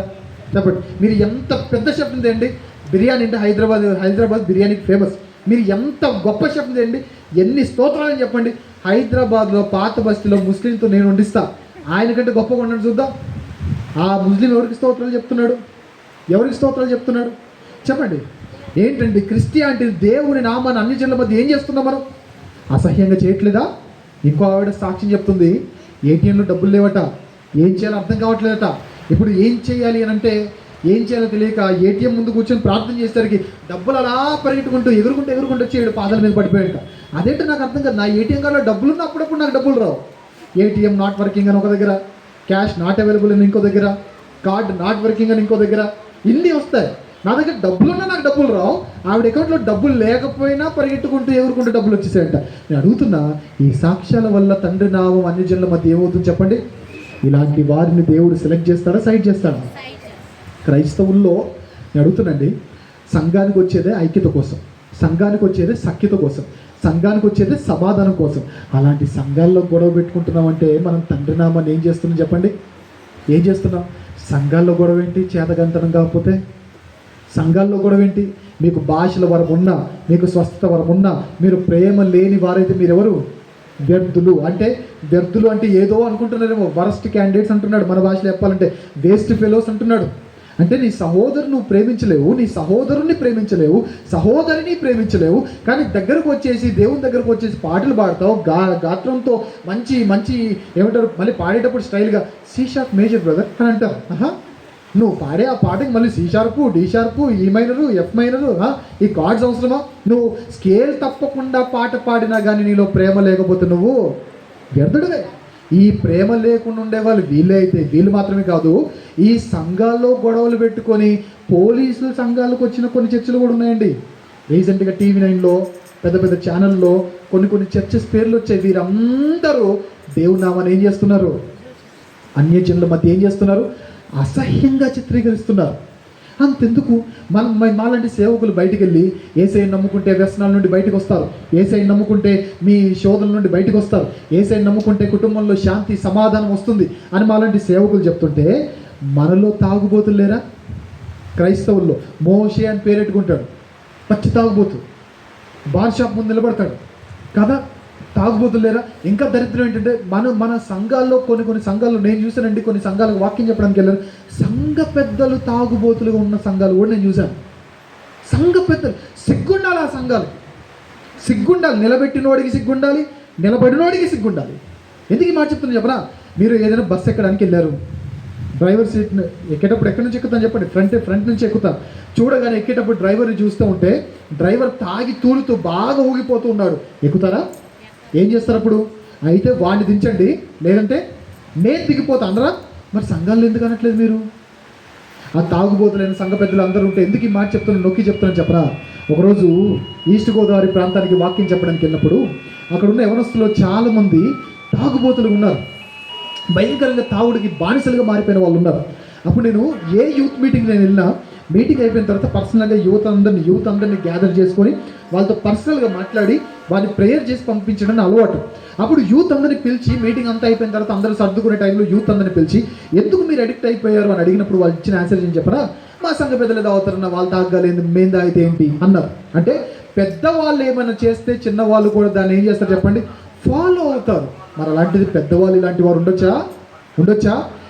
బయటికి వెళ్ళేమో యేసు ప్రభు వారు నమ్మితే వ్యసనాలు పోతాయంటే మన వాళ్ళలోనే వ్యసనాలు ఉంటున్నాయని తెలిస్తే దేవుని నామం అన్ని జనుల మధ్య ఏమవుతుంది చెప్పండి. బయటికి వెళ్తేమో మీ కుటుంబాల్లో శాంతి సమాధానం ఉండాలంటే ఏసై నమ్ముకోండి అని చెప్పిన తర్వాత మన కుటుంబాల్లో రోజు గరిటెల సౌండ్లు, రోజు గిన్నెల సౌండ్లు వచ్చినాయి అనుకోండి. గిన్నెల సౌండ్లు, గరిటెల సౌండ్లు అంటే ఒకరినొకరు కొట్టుకోవడానికి, తిట్టుకోవడానికి సాధనాలుగా పెట్టేసుకుంటున్నాం. రీసెంట్గా ఒక మీటింగ్కి వెళ్తే అక్కడ ఒక ఆయన ఒక సేవకుని చూపించి అంటున్నమాట, సార్ ఈయనకి 3 అకౌంట్లు అండి అన్నాడు. నేను మంచిదే కదండి అన్నాను. 3 అకౌంట్లు అంటే నాకేమో ఒకే అకౌంట్ ఉంది, SBI అకౌంట్. నేను అనుకున్నది ఏంటంటే కెనరా బ్యాంక్ అకౌంట్ ఒకటి, ఆంధ్ర బ్యాంక్ అకౌంట్ ఒకటి, ఇలా అకౌంట్లు ఉన్నాయేమో మంచిదే కదా, మనకి లేని ఎవరికైనా ఉంటే మంచిదే కదండి. మనం కుళ్ళుకుంటే క్యాన్సర్ వచ్చేస్తుంది అంతే కదా. నాకు డబ్బు లేదని డబ్బును చూసి నేను కుళ్ళుకున్నాను అనుకోండి, క్యాన్సర్ వస్తుంది. నాకు ఆస్తి లేదని ఆస్తులను చూసి నేను కుళ్ళుకున్నాను అనుకోండి, క్యాన్సర్ వస్తుంది. లైఫ్లో ఫస్ట్ రూల్ గుర్తుపెట్టుకోండి, మనకి లేని ఎవరి దగ్గర ఉంటే హ్యాపీగా ఫీల్ అవ్వాలి. సో నేను అనుకున్నాను నాకు ఒక అకౌంటే ఉంది, ఆయనకి 3 అకౌంట్లు ఉన్నాయి, మంచిదే కదండి అంటే పాస్టర్ గారు వెంటనే అన్నాడు, ఏం అకౌంట్ అనుకుంటున్నారు అన్నాడు. ఏం అకౌంట్ అండి, బ్యాంక్ అకౌంటే కదండి అంటే కాదండి అన్నాడు. మరి ఏం అకౌంట్, ఈ వీధిలో ఒక ఆవిడంట, పక్క వీధిలో ఇంకో ఆవిడంట, ఆ వీధిలో ఇంకో ఆవిడ. సిగ్గుండక్కర్లా నువ్వు అక్రైస్తవుడివి. ఇలాంటి జీవితం నువ్వు జీవిస్తూ ఉండి ఆదివారం బైబిల్ పట్టుకొని సంఘానికి వస్తే దేవుని నామం అన్ని జనుల మధ్య ఏమవుతుందో చెప్పు. దూషణ పాలవదా, అసహ్యంగా చిత్రీకరించట్లేదు. నువ్వు తాగుతున్నావు, సినిమాలు చూస్తున్నావు, కొందరు సీరియల్కి అలవాటు పడిపోయిన వాళ్ళు ఉంటారు కదా, ముసుగులు వేసుకుని వాక్యం వింటారు, ఇక్కడికి వచ్చి ఇంటికి వెళ్ళి సిగ్గు లేకుండా ముసుగులు తీసి సీరియల్ చూస్తూ ఉంటారు. మీరు క్రైస్తవులు అనుకుంటున్నారా? కొందరు నోరంతా ఎర్ర రంగు వేసుకుని ఉంటారు. ఆ విమల ఏదంటారు, విమలనా నాకు పేర్లు తెలియదు కానీ ఆ పాన్ పరాగులు నవ్వులుతూ సిగరెట్లు తాగుతూ ఏంటయ్యా మీ జీవితం? ఇదేనా క్రైస్తవ్యం అంటే? క్రీస్తుని నమ్మిన వాడంటే రాజకుమారుడు అంటే ఎట్లా ఉండాలి? ముక్కులు ఎలాంటివి తిప్పుకుంటూ వస్తే బాగుంటుందా? సన్ ఆఫ్ కింగ్ అంటే ఎట్లుండాలి? ఆ టీవీ ఉండాలి, ఆ రాజసం ఉండాలి, ఆ వాకింగ్ స్టైల్లో తెలిసిపోవాలి, వీడు కొడుకు రాజుకు కుమారుడు అని తెలియాలి. అలాంటిది నువ్వు చిన్న రోడ్లో ప్రవర్తిస్తే ఎలా? నీ నోట బూతులు వస్తుంటే ఎలా? నువ్వు ఇప్పటికీ చెడు చూస్తూ ఉంటే ఎలా? ఇప్పటికీ నువ్వు చెడు వింటూ ఉంటే ఎలా? ఇప్పటికీ దేవుడి వాక్యానికి లోపడకపోతే ఎలా? ఇప్పటికీ సంఘంలో గొడవలు పెట్టుకుంటూ ఉంటే ఎలా? ఇప్పటికీ దేవుడు చెప్పనివి చేస్తూ ఉంటే ఎలా? కనీసం బైబిల్ తెరవడం కూడా రాకపోతే ఎలా? బైబిల్ తెరవడం రాదు మనకి. ఒకరోజు ఒక భీమవరం దగ్గర ఒక పెద్ద లూథరన్ చర్చ్లో, ఇది కూడా లూథరన్ చర్చ్ అండి, పెద్ద లూథరన్ చర్చ్లో వాకింగ్ చెప్పడానికి వెళ్ళాను. అయితే ఆ పెద్ద ఎంత పెద్దదంటే మీకు చెప్పాలంటే ఆంధ్రాలో ఈస్ట్ గోదావరిలో ఈస్ట్ వెస్ట్ అండి. ఎంత పెద్ద చర్చ్ అంటే వారానికి వచ్చే కానుక 1,00,000 ఉంటుంది ఆ చర్చ్కి. జస్ట్ 1 మంత్ కాదు, 1 వీక్ వచ్చే కానుక 1,00,000 ఉంటుంది. నియర్లీ ఒక 1000 మెంబర్స్ ఈజీగా ఉంటారు ఆ చర్చ్లో. అయితే ఉపవాస ప్రార్థనలో వాక్యం చెప్పడానికి నన్ను పిలిచారు. ఉపవాస ప్రార్థన అంటే మనందరికీ తెలిసిందే. యోవేలు గ్రంథం 2వ అధ్యాయంలో మంచి మాట ఉంటుంది, ఇప్పుడైనా మీరు ఉపవాసం ఉండి కన్నీరు విడిచుచు దుఃఖించుచు మీరు ఉపవాసం ఉండండి అని దేవుని వాక్యం ఉంటుంది. సో ఉపవాస ప్రార్థన కాబట్టి చాలా ఇంపార్టెంట్ రెఫరెన్స్ కాబట్టి ఓపెన్ చేయించారు. ఓపెన్ చేయించిన తర్వాత అందరూ ఓపెన్ చేయడం అయిపోయింది, నేను దాన్ని చదవడం అయిపోయింది, అందరూ దాన్ని వినడం అయిపోయింది. దాన్ని వర్ణిస్తూ వేరే వచనానికి కూడా వెళ్ళడానికి నేను సిద్ధపడుతున్నాను. ఈ పాటికి ఒక 4-5 నిమిషాలు ముందుకు సాగిపోయాను. ఏది, యోవేలు గ్రంథాన్ని తెరిపించిన తర్వాత 4-5 నిమిషాలు. ఇప్పుడు నేను ఆదికాండం ఓపెన్ చేయించాను 34వ అధ్యాయం. ఇప్పటికి ఒక 10 నిమిషాలు దాటి ఉండదా వచనం ఓపెన్ చేయించి? అలా యోవేలు గ్రంథాన్ని తెరిపించి కూడా ఒక 4-5 నిమిషాలు దాటిపోయిన తర్వాత అప్పుడు ఒక ఆవిడ ఎక్కడి నుంచో పేజీ తిప్పుతున్న సౌండ్ నాకు వచ్చింది. మనం పేజీలు ఏమైనా సరిగ్గా తిప్పుతావా? మన డాడీ రాసిన బుక్ లాగా సర్రమని తిప్పుకుంటూ పోతాం. Give some respect to this book కదా. కింద బైబిల్ పెట్టేస్తారు, ఆరాధన తొక్కుతూ ఉంటారు. ఇది ఆరాధన అంటే? దేవుడు రాయించి ఇచ్చిన బుక్, దీనికి ఇవ్వాల్సిన రెస్పెక్ట్, మినిమం రెస్పెక్ట్ మనం ఇవ్వాలి. అయితే దీన్ని తిప్పుతా ఉంది. నాకు డిస్టర్బెన్స్ వచ్చేస్తుంది. నాకున్న ఒక చిన్న రోగం ఏంటంటే వాక్యం చెప్పేటప్పుడు వెనక కూర్చున్నవాడు డ్యాన్స్ చేసినా నేను డిస్టర్బ్ అవ్వను. ముందు కూర్చున్న ఈ 2 rows వాళ్ళు ఉంటారు చూసారా, చాలా క్లియర్గా వినాలి. మీరు అటు ఇటు తిప్పినా తల, మీరు నిద్రపోయినా నేను డిస్టర్బ్ అవుతాను. నాకున్న చిన్న బలహీనత. అయితే సౌండ్ వస్తుంది, ఎక్కడి నుంచి వస్తుంది తెలియట్లేదు, డిస్టర్బ్ అవుతూనే వాక్యం చెప్తున్నాను. చూస్తున్నాను, కారిడార్స్ అన్ని చూశాను, పైన బాల్కనీ అంతా చూశాను, ఎవరైనా తిప్పుతున్నారా, సౌండ్ మాత్రం గట్టిగా వస్తుంది, ఎక్కడా కనబడట్లేదు. చుట్టూ చూస్తున్నాను, ఎక్కడైనా తిప్పుతున్నారా, ఎక్కడా కనబడట్లేదు, సౌండ్ మాత్రం ఆగట్లేదు. సర్లే, ఇక్కడ నుంచి అంత ప్యాక్ అయిపోయింది, చర్చ్ అంతా ప్యాక్ అయిపోయింది, ఇలాంటి ఒక పోడియం ఉంది, ఇక్కడ ఎవరైనా తిప్పుతున్నారా, సౌండ్ బాగా దగ్గర నుంచి వస్తుంది కదా అని నేను ఇలా వంగి చూసేసరికి ఒక ఆవిడ సీరియస్గా ముసిగేసుకొని తలదించి తిప్పుతా ఉంది. ఏంటి, యోవేలు గ్రంథం నేను చెప్పిన 4 నిమిషాల తర్వాత కూడా మహాతల్లికి దొరకలేదు. నాకు డిస్టర్బెన్స్ అనిపించేసి అలానే వంగి, సరే ఎంతవరకు తిప్పుద్దో చూద్దాము అని అలా చూస్తుంటే ఇంకా వాక్యం చెప్పిన ఆపేసి అలా చూస్తూ ఉన్నాను. వెంటనే వీడు ఉన్నాడా పోయాడా అనుకుందేమో, పైకి అలా చూసింది. మరి అలా పైకి చూసి అలా చూస్తాం. అప్పుడు నేను అన్నాను, ఏంటి అన్నాను. అనింది. నేను అన్నాను, దొరకలేదా అన్నాను. అనింది. అప్పుడు నేను అన్నాను, నీకు విషయం చెప్పనా అన్నాను. అనింది. నువ్వు సచ్చినా నీకు దొరకదని చెప్పాను. ఎందుకు చెప్పనా, యోవేలు గ్రంథం కొత్త నిబంధనలు ఎదుగుతుంది మహాతల్లి. కొత్త నిబంధన గలతీ పత్రిక నుంచి ప్రకటన వరకు వెళ్తుంది, మళ్ళీ గలతీకి వస్తుంది. మహాతల్లికి ఉన్న మంచి భక్తి ఏంటంటే ప్రకటన తర్వాత ఎదగలేదు. సంతోషదాయకమైన విషయం, ప్రకటన తర్వాత లేదనే క్లారిటీ ఉంది ఆవిడికి. ప్రకటనే లాస్ట్, దాని తర్వాత అయితే యోవేలు లేదని క్లారిటీ ఉంది. దాన్ని బట్టి దేవునికి స్తోత్రం అనుకున్నారు. గలతీ నుంచి ప్రకటనకి వెళ్తుంది, ప్రకటన నుంచి గలతీకి వస్తుంది, గలతీ అటు ఇటు తిప్పుతుంది. మరి ఎక్కడ దొరుకుతుంది చెప్పండి? మనకు బైబిల్లో ఉన్న గ్రంథాలు ఎక్కడున్నాయో తెలీదు. ఐపీఎల్ ఏ ఛానల్లో వస్తుంది తెలుసు, ఏ సినిమా ఏ ఛానల్లో వస్తుంది తెలుసు, న్యూస్ ఛానల్ నెంబర్ ఏంటి తెలుసు, స్పోర్ట్స్ ఛానల్ నెంబర్ ఏంటి తెలుసు, కబడ్డీ ప్రో కబడ్డీ లీగ్ ఎందులో వస్తుంది తెలుసు. కానీ బైబిల్లో ఏది ఎక్కడ ఉంది తెలియదు. మనం బైబిల్ బాగా ఓపెన్ చేయగలిగే 5 బుక్స్ ఏం చెప్పనా? ఒకటి ఆదికాండం, స్టార్టింగ్లో ఉంటుంది కాబట్టి. రెండోది మలాకీ గ్రంథం, ఎండింగ్లో ఉంటుంది కాబట్టి. మూడవది మత్తయి సువార్త, అది స్టార్టింగ్లో ఉంటుంది కాబట్టి. నాలుగవది ప్రకటన గ్రంథం, ఎండింగ్లో ఉంటుంది కాబట్టి. ఇక ఐదవది కళ్ళు పూసుకొని మధ్యలో ఓపెన్ చేసిన నేనున్నా అంటూ ప్రత్యక్షమయ్యే కీర్తనలు కాబట్టి. అలా కాకుండా ఏ యోవేలో, దానియేలో, హోషయ్యనో లేదా జకర్యానో, జఫన్యానో అంటే చెమట ఎక్కేస్తే మనకి. నీకు ఆశీర్వాదం కావాలా? దేనికి? బైబిల్ చదవకుండా సినిమాలు చూసి టైంపాస్ చేస్తా ప్రభు ఆయుష్ ఇమ్మని అడుగుతావా? నీ పాటలు పాడడం కానీ బయటికి వెళ్ళి బూతులు మాట్లాడతాను మంచి స్టామినా ఇవ్వు అని అడుగుతావా? లేదంటే ఎందుకు నీకు ఆయుష్, ఎందుకు ఆరోగ్యం, ఎందుకు? దేవుని ఎందుకు ఆశీర్వదించాలి? దేవుని నామాన్ని అన్యజనుల మధ్య అసహ్యంగా చిత్రీకరిస్తున్నందుక. వాళ్ళు సీరియల్ చూస్తుంటే నువ్వు చూస్తున్నావు, వాళ్ళు సినిమాలు చూస్తుంటే నువ్వు చూస్తున్నావు, వాళ్ళు పోకిరి మాటలు మాట్లాడుతుంటే నువ్వు మాట్లాడుతున్నావు, వారు సరసోక్తులు వేస్తుంటే నువ్వు సరసోక్తులు వేస్తున్నావు, వారు డబల్ మీనింగ్ మాటలు మాట్లాడుతుంటే నువ్వు కూడా డబల్ మీనింగ్ మాటలు మాట్లాడుతున్నప్పుడు, వారికి నీకు తేడా లేనప్పుడు, వారు దేవుని నమ్ము అని నువ్వు చెప్పినప్పుడు వారు నమ్ముతారా? నేను చిన్న ప్రశ్న అడుగుతాను. ఇక్కడ నుంచి కోయంబత్తూర్కి ఎంత జర్నీ అండి? కోయంబత్తూర్కి మేబీ 4-5 అవర్స్ అనుకుందాం. ఇప్పుడు కార్లో వెళ్ళడానికి 5 అవర్స్ పడితే, లేదా నడవడానికి ఒక 10 అవర్స్ పట్టింది అనుకుందాం. జస్ట్ ఎగ్జాంపుల్గా ఇక్కడ నుంచి కోయంబత్తూర్కి నడుచుకుంటూ వెళ్ళడానికి 10 అవర్స్ పట్టింది అనుకుందాం. ఓకే, కార్లో వెళ్ళేటప్పుడు మరి పెరగాల తగ్గాల? కార్లో వెళ్ళేటప్పుడు కూడా 10 అవర్సే పట్టింది అనుకోండి, ఎవరైనా కారు కొంటారా? నడవడానికి 10 అవర్సే పట్టి కారులో వెళ్ళడానికి 10 అవర్సే పట్టినప్పుడు నేను కారు కొనడం ఎందుకు, పెట్రోల్ వేయించడం ఎందుకు, మళ్ళీ దానికి గాలి కొట్టించడం ఎందుకు, దానికి సర్వీస్ చేయించడం ఎందుకు, మధ్యలో 60 కిలోమీటర్లకు ఒకసారి టోల్ గేట్లు వస్తూ ఉంటాయి, ఆ టోల్ గేట్లు కట్టడం ఎందుకు అనుకుంటాడు అనుకోడా? ఇప్పుడు కారు కొనాలి అని ఎప్పుడు అనిపిస్తుంది చెప్పరా? నా నడక వేగం కంటే కారు వేగం చెప్పండి క్లియర్ డిఫరెన్స్ కనబడినప్పుడు.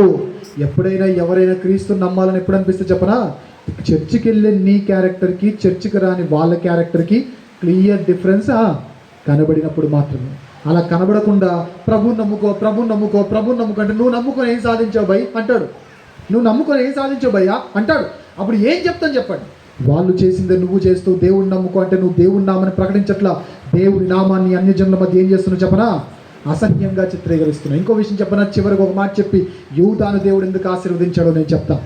చివరికి ఒక మాట, మీలో ఎంతమంది బ్యాప్టిజం పొందని వాళ్ళు ఉన్నారు చేయొద్దండి. బ్యాప్టిజం తీసుకొనని వారు అందరూ బ్యాప్టిజం తీసుకున్నారా? అందరూ తీసుకొనని వారు. బ్రదర్స్ సిస్టర్స్, నేను ఏమి తిట్టాను, మిమ్మల్ని తిట్టడానికి చెన్నై ఏం రాలేదు. అలాంటి పాస్టర్ గారు నా దగ్గరికి వచ్చి తిట్టుకు 500 ఇస్తానండి తిట్టండి అని కూడా నాకు ఏం చెప్పలేదు. ఓకే, మీరు ఫ్రీగా treat me as your own brother. Okay, baptism పొందని వారు చేయొద్దండి. మనం సంఘాలకు వస్తాం, నమ్మి బ్యాప్టిజం పొందినవాడు నమ్మని వానికి తెలుసు. మనకి తెలిసి కూడా మనం చెప్పండి చెయ్యం. పైగా మీరు మీకు ఈ పాట తెలుసా? రాజా నీ సన్నిధిలో నేను ఉంటాననే పాట. ఒకసారి నా కోసం పాడతారు అందరూ. 1 2 3 4 1 2 3 స్టార్ట్. చెప్పండి.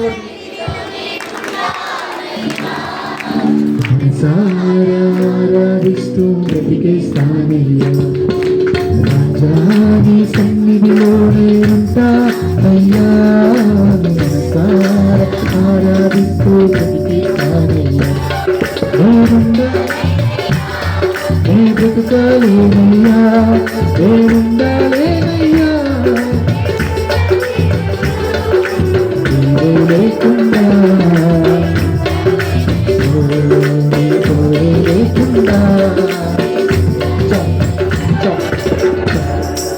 భలే పాడతాం కదండి మనం.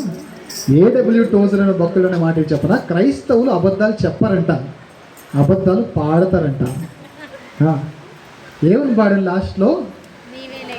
నేను ఉండాలేనే అబ్బచ్చా, నేను బ్రతకాలేనే, ఇంకా నీవే లేకపోతే, ఆహా నీ తోడే లేకపోతే, ఓహో ఈజ్ ఇట్ నిజంగా నువ్వు ఉండలేని దానివైతే, ఉండలేని వాడివైతే నువ్వు చేయాల్సిన పని చెప్పనా, లోకముతో ఉన్న నీకున్న ప్రతి సంబంధాన్ని తెగదెంపులు చేసుకొని తెంచుకొని పరుగున సిలువ కలవరి కొండ మీదకి ఎక్కి సిలువ మీద నుండి జాలువారుతున్న రక్త ప్రవాహంలో తడిసి ముద్దయి నీ మలినమైన పాపపు వస్త్రాలను తొలగించుకొని రక్తంలో కడగబడిన ప్రశస్తమైన తెల్లని వస్త్రాలు ధరించుకొని అప్పుడు చెప్తా ఏమని, నేను ఉండలేను ప్రభువా, నేను బ్రతకలేను, నీవు లేకపోతే నేను ఉండలేనని. కానీ బూతులు మాట్లాడతావు, పోకిరి మాటలు మాట్లాడతావు, సినిమాలు చూస్తావు, సీరియళ్ళు చూస్తావు, సంఘానికి వచ్చి పాడే పాట ఏంటి?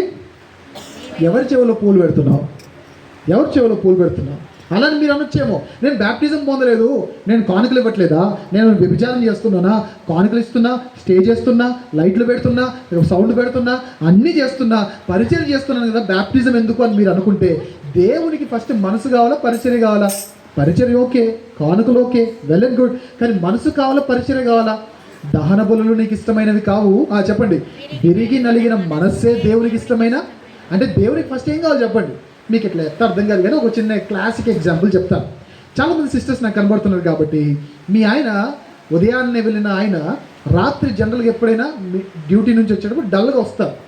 డల్గా వచ్చే టైంలో ఒకరోజు మాత్రం చాలా హ్యాపీగా ఈ బల్బుల కంటే మంచి వెలుతురుతో వచ్చాడు అనుకోండి, మీకు ఎక్కడ లేని డౌట్లు వస్తాయి కదా సిస్టర్స్కి.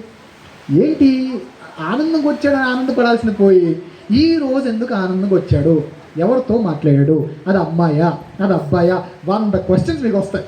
ఫోన్లే వచ్చాయి, అడిగారు ఏమైంది ఈరోజు అంత ఆనందంగా ఉన్నారు అనగానే, ఏమే నీకేం కావాలి చెప్పు, బంగారం కావాలంటే బంగారం కొనిపిస్తా, వడ్డానం కావాలంటే వడ్డానం కొనిపిస్తా, వజ్రాలు కావాలంటే వజ్రాలు కొనిపిస్తా, లేదంటే కారు కావాలా, ఫ్లాట్ కావాలా, ప్లాట్ కావాలా, లేదా చెన్నైలో మంచి మంచి రిచెస్ట్ ఏరియాలో కావాలా, ఎక్కడ కావాలి చెప్పు బంగారం, నీకు ఏది కావాలంటే అది కొనిపిస్తా, నా మనసు మాత్రం పక్కింటి ఆవిడికి ఇస్తా అంటే ఒప్పుకుంటారా? తొక్కల మంచి ఆవిడికి కావాలని చెప్పేసి నాకు ఎన్ని కావాలంటారేంటి? భర్త భార్యకు ఏది ఇచ్చినా ఇవ్వకపోయినా ఫస్ట్ ఏమి ఇవ్వాలి చెప్పండి? మనస్సు ఇవ్వాలి. ఇది మీకు అర్థమైతే మీరు ఫస్ట్ పరిచర్య చేసినా చేయకపోయినా ఫస్ట్ దేవునికి ఏమి ఇవ్వాలి చెప్పనా? నీ మనస్సు ఇవ్వకుండా నువ్వు లేకపోతే నువ్వు ఉండలేనయ్యా అంటే ఎవరి చెవులో పోలు పెడుతున్నారు? ఇన్ని చేయకూడని పనులన్నీ చేసి సంఘానికి వచ్చి గుండె నిండా నువ్వంటే గుండు పగల కొడతాడు దేవుడు, జాగ్రత్త. దేవుడు మామూలుగా కొట్టడు, జాగ్రత్త. అసలు ఇదంతా ఎందుకు ఆలోచిస్తున్నామంటే, దేవుడు 2 అబ్బాయిలు సైట్ చేశాడంటే, ఎవరు వారు? షిమ్యోను, లేవి. ఎందుకు సైట్ చేశాడంట? అన్యజనులలో తండ్రి నామాన్ని ఏం చేశారంట? అసహ్యంగా చిత్రీకరించారంట. అసలు వీళ్ళ గురించి ఎందుకు మాట్లాడుతున్నామంటే, ఎక్కడో ఒక వచనం ఓపెన్ చేశాం, గుర్తున్న వాళ్ళు గట్టిగా చెప్పండి, ఏంటో వచనం? యోహాను సువార్త 19వ అధ్యాయం 19వ వచనం. అందులో మనం ఫోకస్ చేసిన వర్డింగ్ ఏం చెప్పండి? యూదుల రాజు. ఇంతగా యూద ఎన్నో వాడు యాకోబుకి, మరి ఆశీర్వాదం రావాల్సింది ఎన్నో వాడికి? ఫస్ట్ వాడిని దేవుడు సెలెక్ట్ చేశాడా, సైట్ చేశాడా?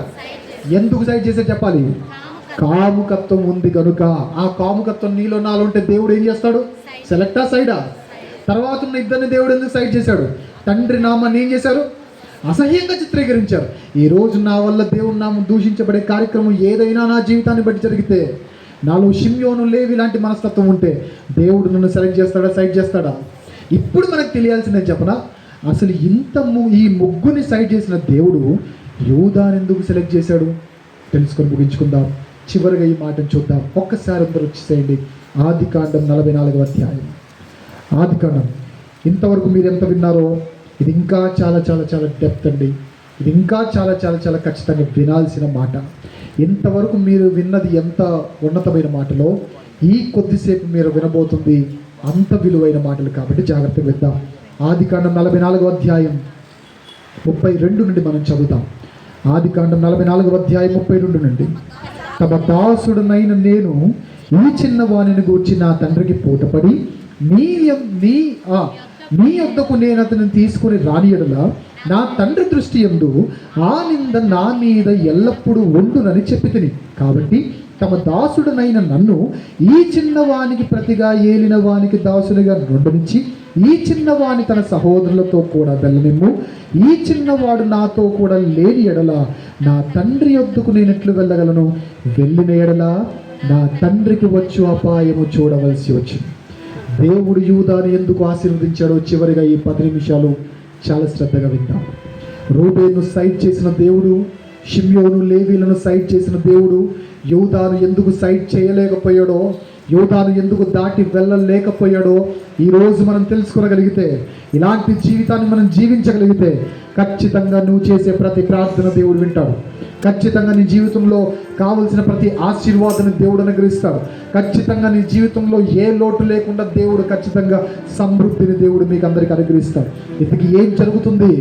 మనం చదివిన వాక్యం యొక్క బ్యాక్గ్రౌండ్ స్టోరీ ఏంటి? ఇదంతా తెలియాలంటే లాంగ్ స్టోరీ షార్ట్లో మీకు చెప్తాను. అన్నలందరూ కలిసి యోసేపుని అమ్మేశారు. యోసేపు ఐగుప్తులో రాజు తర్వాత రాజు అయిపోయాడు. ఇంతలో భయంకరమైన కరువు రాజ్యం ఏలింది. పొట్ట చేత పట్టుకొని అన్నలందరూ ఐగుప్తుకు వెళ్ళారు. అన్నలను తమ్ముడు గుర్తుపట్టాడు, కానీ తమ్ముడిని అన్నలు గుర్తుపట్టలేదు. ఇప్పుడు ధాన్యం ఇచ్చిన యోసేపు అన్నలకు ఒక కండిషన్ పెట్టి పంపించాడు. ఈసారి మీరు రావాలి అంటే ఖచ్చితంగా మీ చిన్న తమ్ముడైన బెన్యామీను తీసుకునే రావాలి, లేదంటే ఐగుప్తులోనికి అడుగు పెట్టొద్దు అన్నాడు. ధాన్యం తీసుకొని వెళ్ళారు. ధాన్యం అయిపోవస్తుంది. సగం ధాన్యం అయిపోగానే తండ్రి లేచి నిలబడ్డాడు. యాకోబు, నానా ధాన్యం అయిపోవస్తుంది, మీరందరూ ఐగుప్తుకు వెళ్ళి రండి అన్నాడు. లేదు డాడీ, బెన్యామీను పంపించకపోతే ఖచ్చితంగా రావద్దని చెప్పాడని. కానీ యాకోబు అంటాడు, బెన్యామీను పంపించే అసలు ప్రసక్తి లేదు. మిమ్మల్ని నమ్మి ఒకసారి యోసేపును పంపించినందుకు యోసేపు మిస్ అయ్యాడు. ఇప్పుడు బెన్యామీను మిస్ అయితే నేను తట్టుకోలేను. ఎందుకంటే బెన్యామీను ప్రాణము నా ప్రాణం పెన వేసుకుని ఉంది కాబట్టి అస్సలు బెన్యామీను పంపించలేను అన్నాడు. అంతలో ధాన్యం కూడా అయిపోయింది. ధాన్యం అయిపోగానే మరలా తండ్రి లేచి నిలబడి మాట్లాడుతున్నాడు. అయ్యా ఎప్పటికైనా వెళ్ళండి అన్నప్పుడు అందరూ సైలెంట్గా ఉంటే యూదా లేచి మాట్లాడుతున్న మాట చెప్పనా? డాడీ, నన్ను నమ్మి చిన్న తమ్ముడు నాతో పంపించే, నన్ను నమ్ము, ఐగుప్తుకు తీసుకెళ్తా, క్షేమంగా తీసుకొని వస్తా. ఒకవేళ నేను తీసుకొని రాకపోతే నేను ఉత్తరవాదిగా నేను నిలబడతా అన్నప్పుడు ఈ కొడుకు మాట నమ్మి తండ్రి బెన్యామీని ఇచ్చి పంపించాడు. తీరా వచ్చిన తర్వాత మరలా లాంగ్ స్టోరీ షార్ట్, బెన్యామీను దోషిగా నిలబడ్డాడు. బెన్యామీను తప్పిదంలో ఇరికించబడిన వాడిలా నిలబడ్డాడు. ఇప్పుడు యోసేపు నిలబడి అంటున్న మాట చెప్పనా? బెన్యామీను జైల్లో వేసేస్తా, మీరందరూ ధాన్యం తీసుకొని వెళ్ళిపోండి అని చెప్పారు. అప్పుడు అన్నలందరూ సైలెంట్గా ఉంటే యూదా లేచి నిలబడ్డాడు.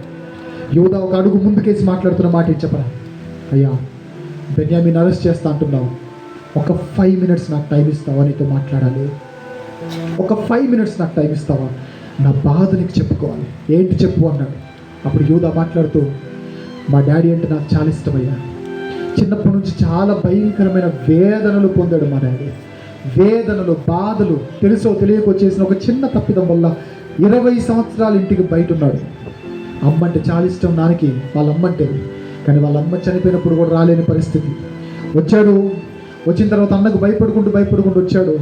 మొత్తానికైతే ఒక దగ్గర సెటిల్ అయ్యాడు. సెటిల్ అయిన తర్వాత ఒక తమ్ముడు ఉండేవాడు మాకు. వాడంటే మా డాడీకి చాలా ఇష్టం.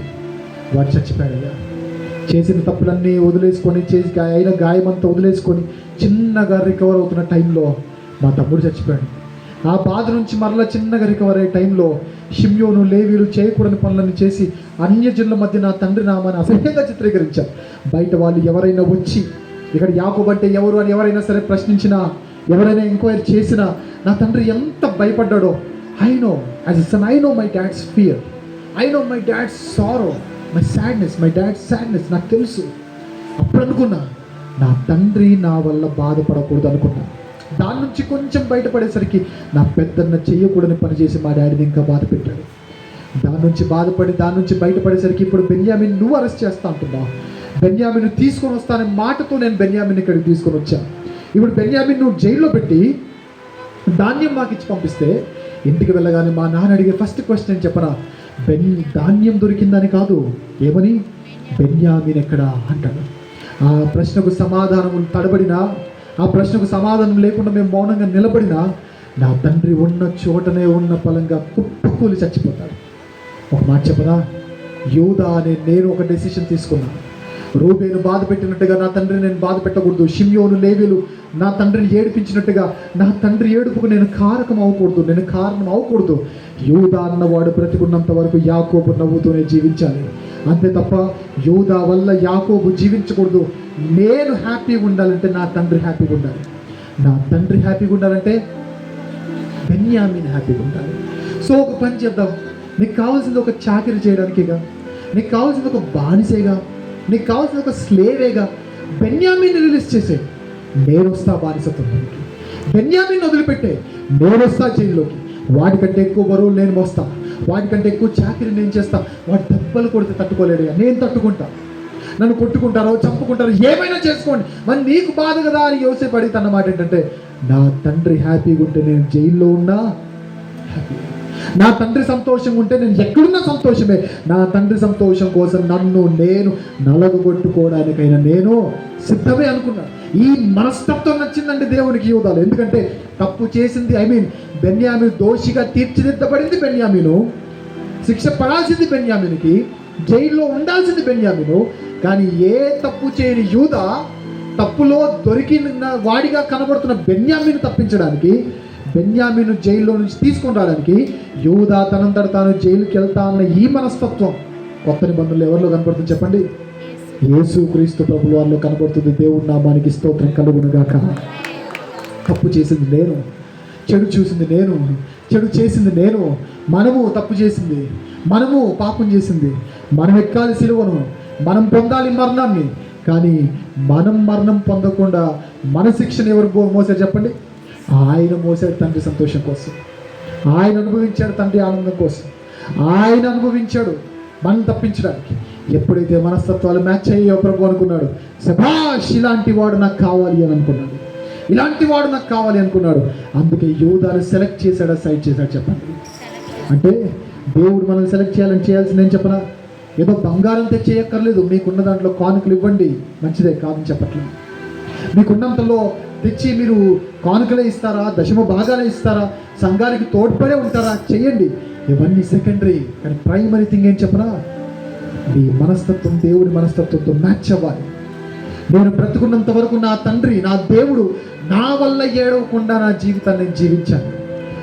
నేను క్రైస్తవునిగా నేను జీవిస్తున్న ఈ లోకంలో నా తండ్రి నా వల్ల బాధపడే ఆ సమయాన్ని కానీ ఆ పాపాన్ని కానీ నేను చేయకుండా జీవించాను. యూదాను చూడండి ఒకసారి, ఏంటయ్యా నువ్వు ఎందుకు జైలుకి వెళ్తా అంటున్నావు అంటే, నా తండ్రి హ్యాపీగా ఉండాలంటే బెన్యామీను హ్యాపీగా ఉండాలి, నా తండ్రి హ్యాపీగా ఉండాలంటే బెన్యామీను బాగుంది.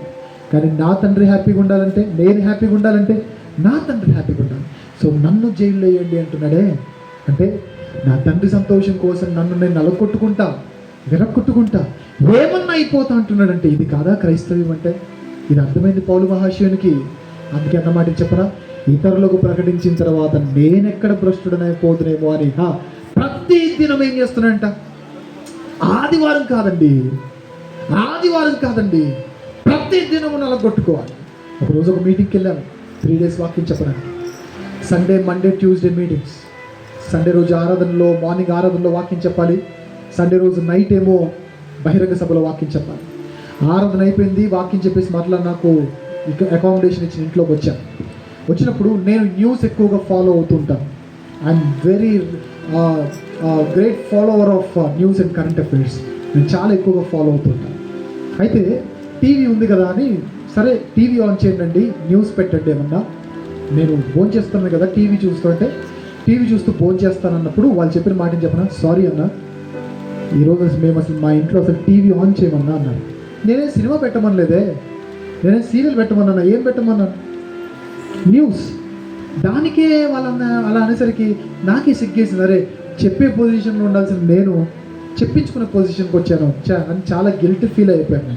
కొందరికి ఎన్ని తప్పులు చేసినా సిగ్గురాదు, నాలాంటి వాళ్ళు ఉంటారు, ఒక్క తప్పు చేసినా సిగ్గుపడుతూ లైఫ్ అంతా గిల్టీగా ఫీల్ అయిపోతూ ఉంటారు. నాకు గిల్టీ ఫీలింగ్ చాలా ఎక్కువ, చాలా బాధపడ్డాను.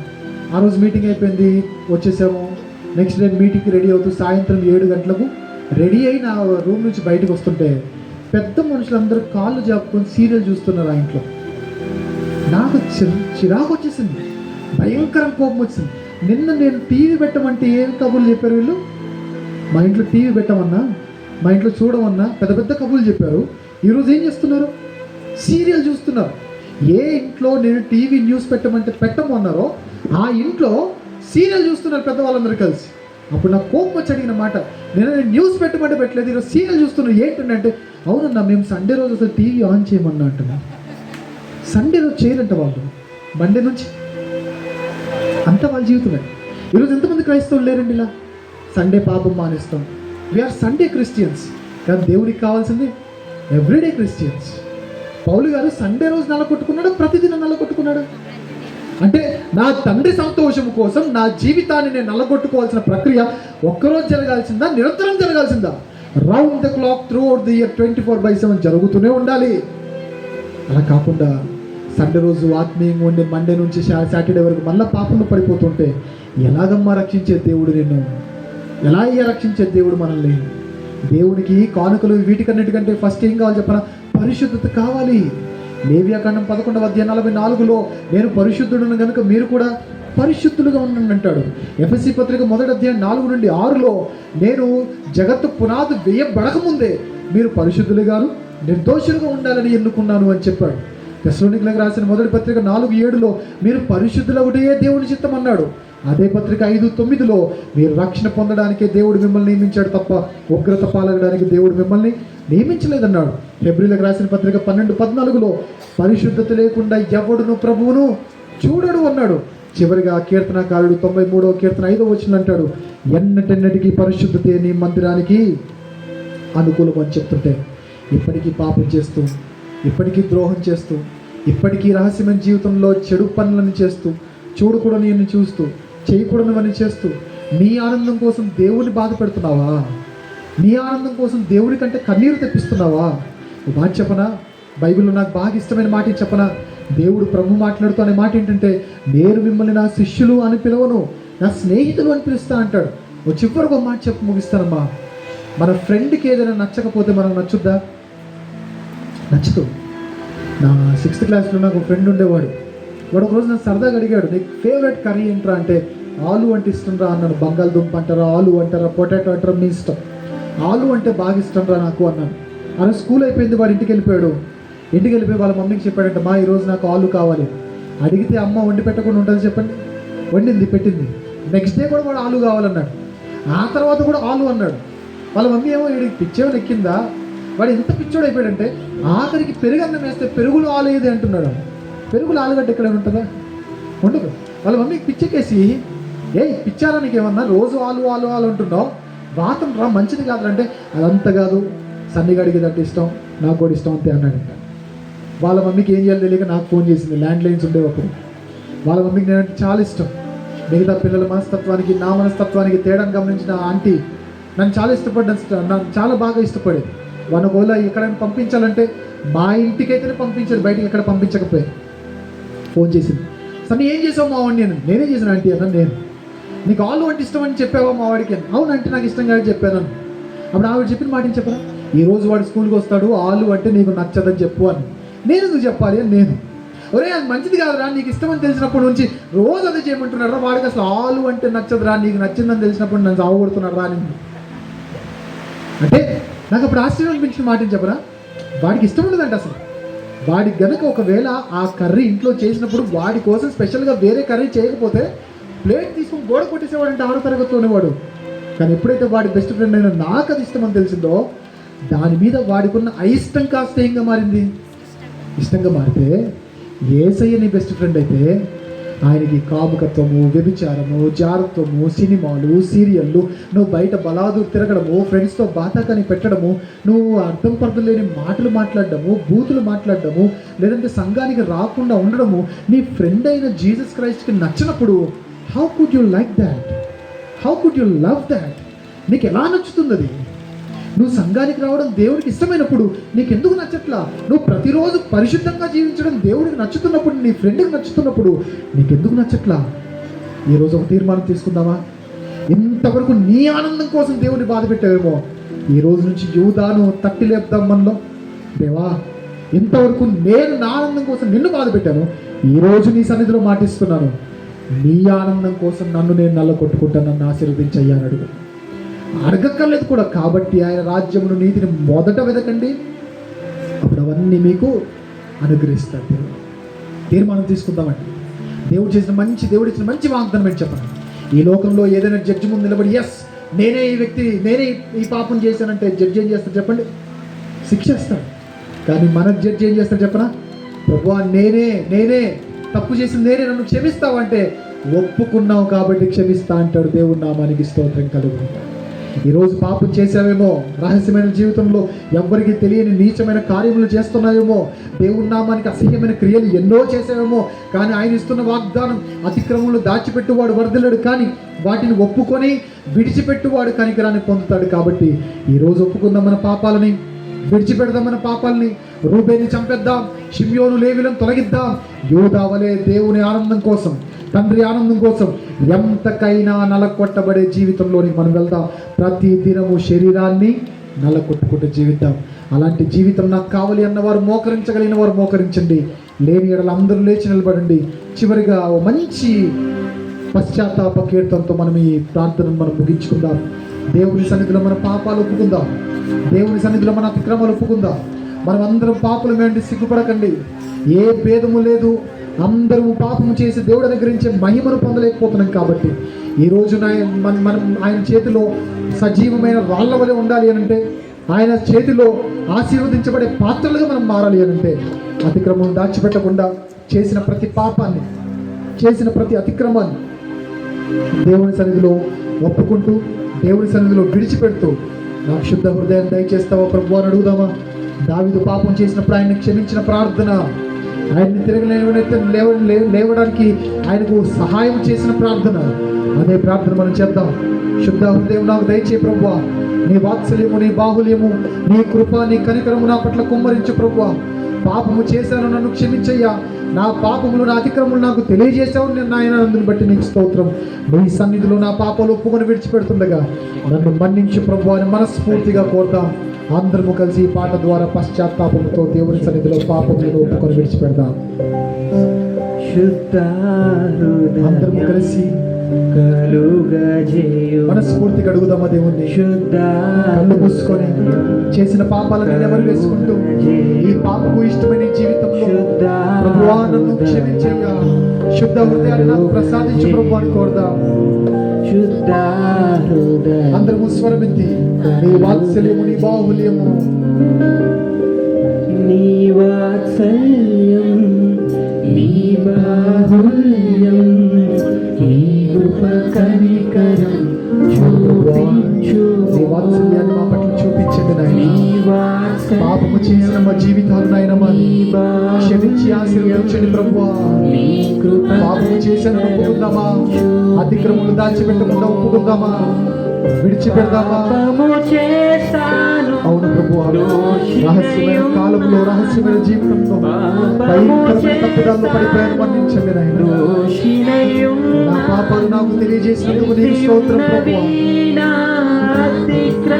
Yes Lord, నాతో మాట్లాడిన దేవా, I praise you for speaking to me. I praise you for letting me know my sins.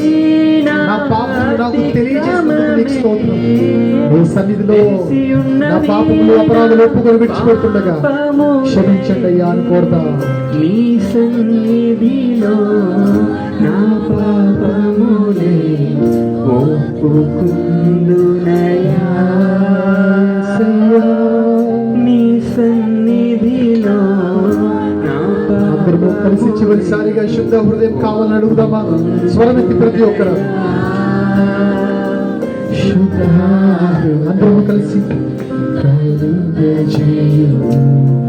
శుద్ధ హృదయం కలుగజేయుము, శుద్ధ హృదయం కలుగజేయుము, శుద్ధ హృదయం కలుగజేయుము. ప్రార్థన చేసుకుందాం. మహాపరిశుద్ధుడ, మహాగణుడ, ఈరోజు ఎందు నిమిత్తం ఈ మాటలు నీ సన్నిధిలో తండ్రి నీ బిడ్డలతో మాట్లాడి ఉన్నారో మాకైతే తెలియదు. సూటిగా స్పష్టంగా ఎవరితో మాట్లాడారో కూడా నీ బిడ్డలైనా నాకు తెలియదు. కానీ ఎవరికైతే ఈ వాక్యము సూటిగా తగిలిందోనైనా ఆయన తండ్రి వారు తమ మనసులను కఠినపరుచుకోకుండా ఇదే రక్షణ దినముగా ఇదే అనుకూల సమయముగా భావించి ప్రభువా తండ్రి నీ సన్నిధిలో ప్రతి ఒక్కరము మా పాపములను ఒప్పుకొని విడిచిపెట్టి నూతనమైన శుద్ధ హృదయాన్ని మేము పొందడానికి నీ సహాయాన్ని అనుగ్రహించి మాలో ఉన్న పాపాలను తొలగించింది తండ్రి. ఇంతవరకునైనా మా ఆనందం కోసం నిన్ను బాధపెట్టిన జీవితాన్ని జీవించాం. ఈ రోజు నుంచి నీ ఆనందం కోసం మేము నలిగిపోయే జీవితాన్ని మాకు నేర్పించండి. నిజమైన క్రైస్తవ్యాన్ని మాకు తెలియచేయండి. ఆత్మీయతను మాకు పరిచయం చేయండి. పరిశుద్ధతలో మమ్మల్ని పెంపారు చేయండి.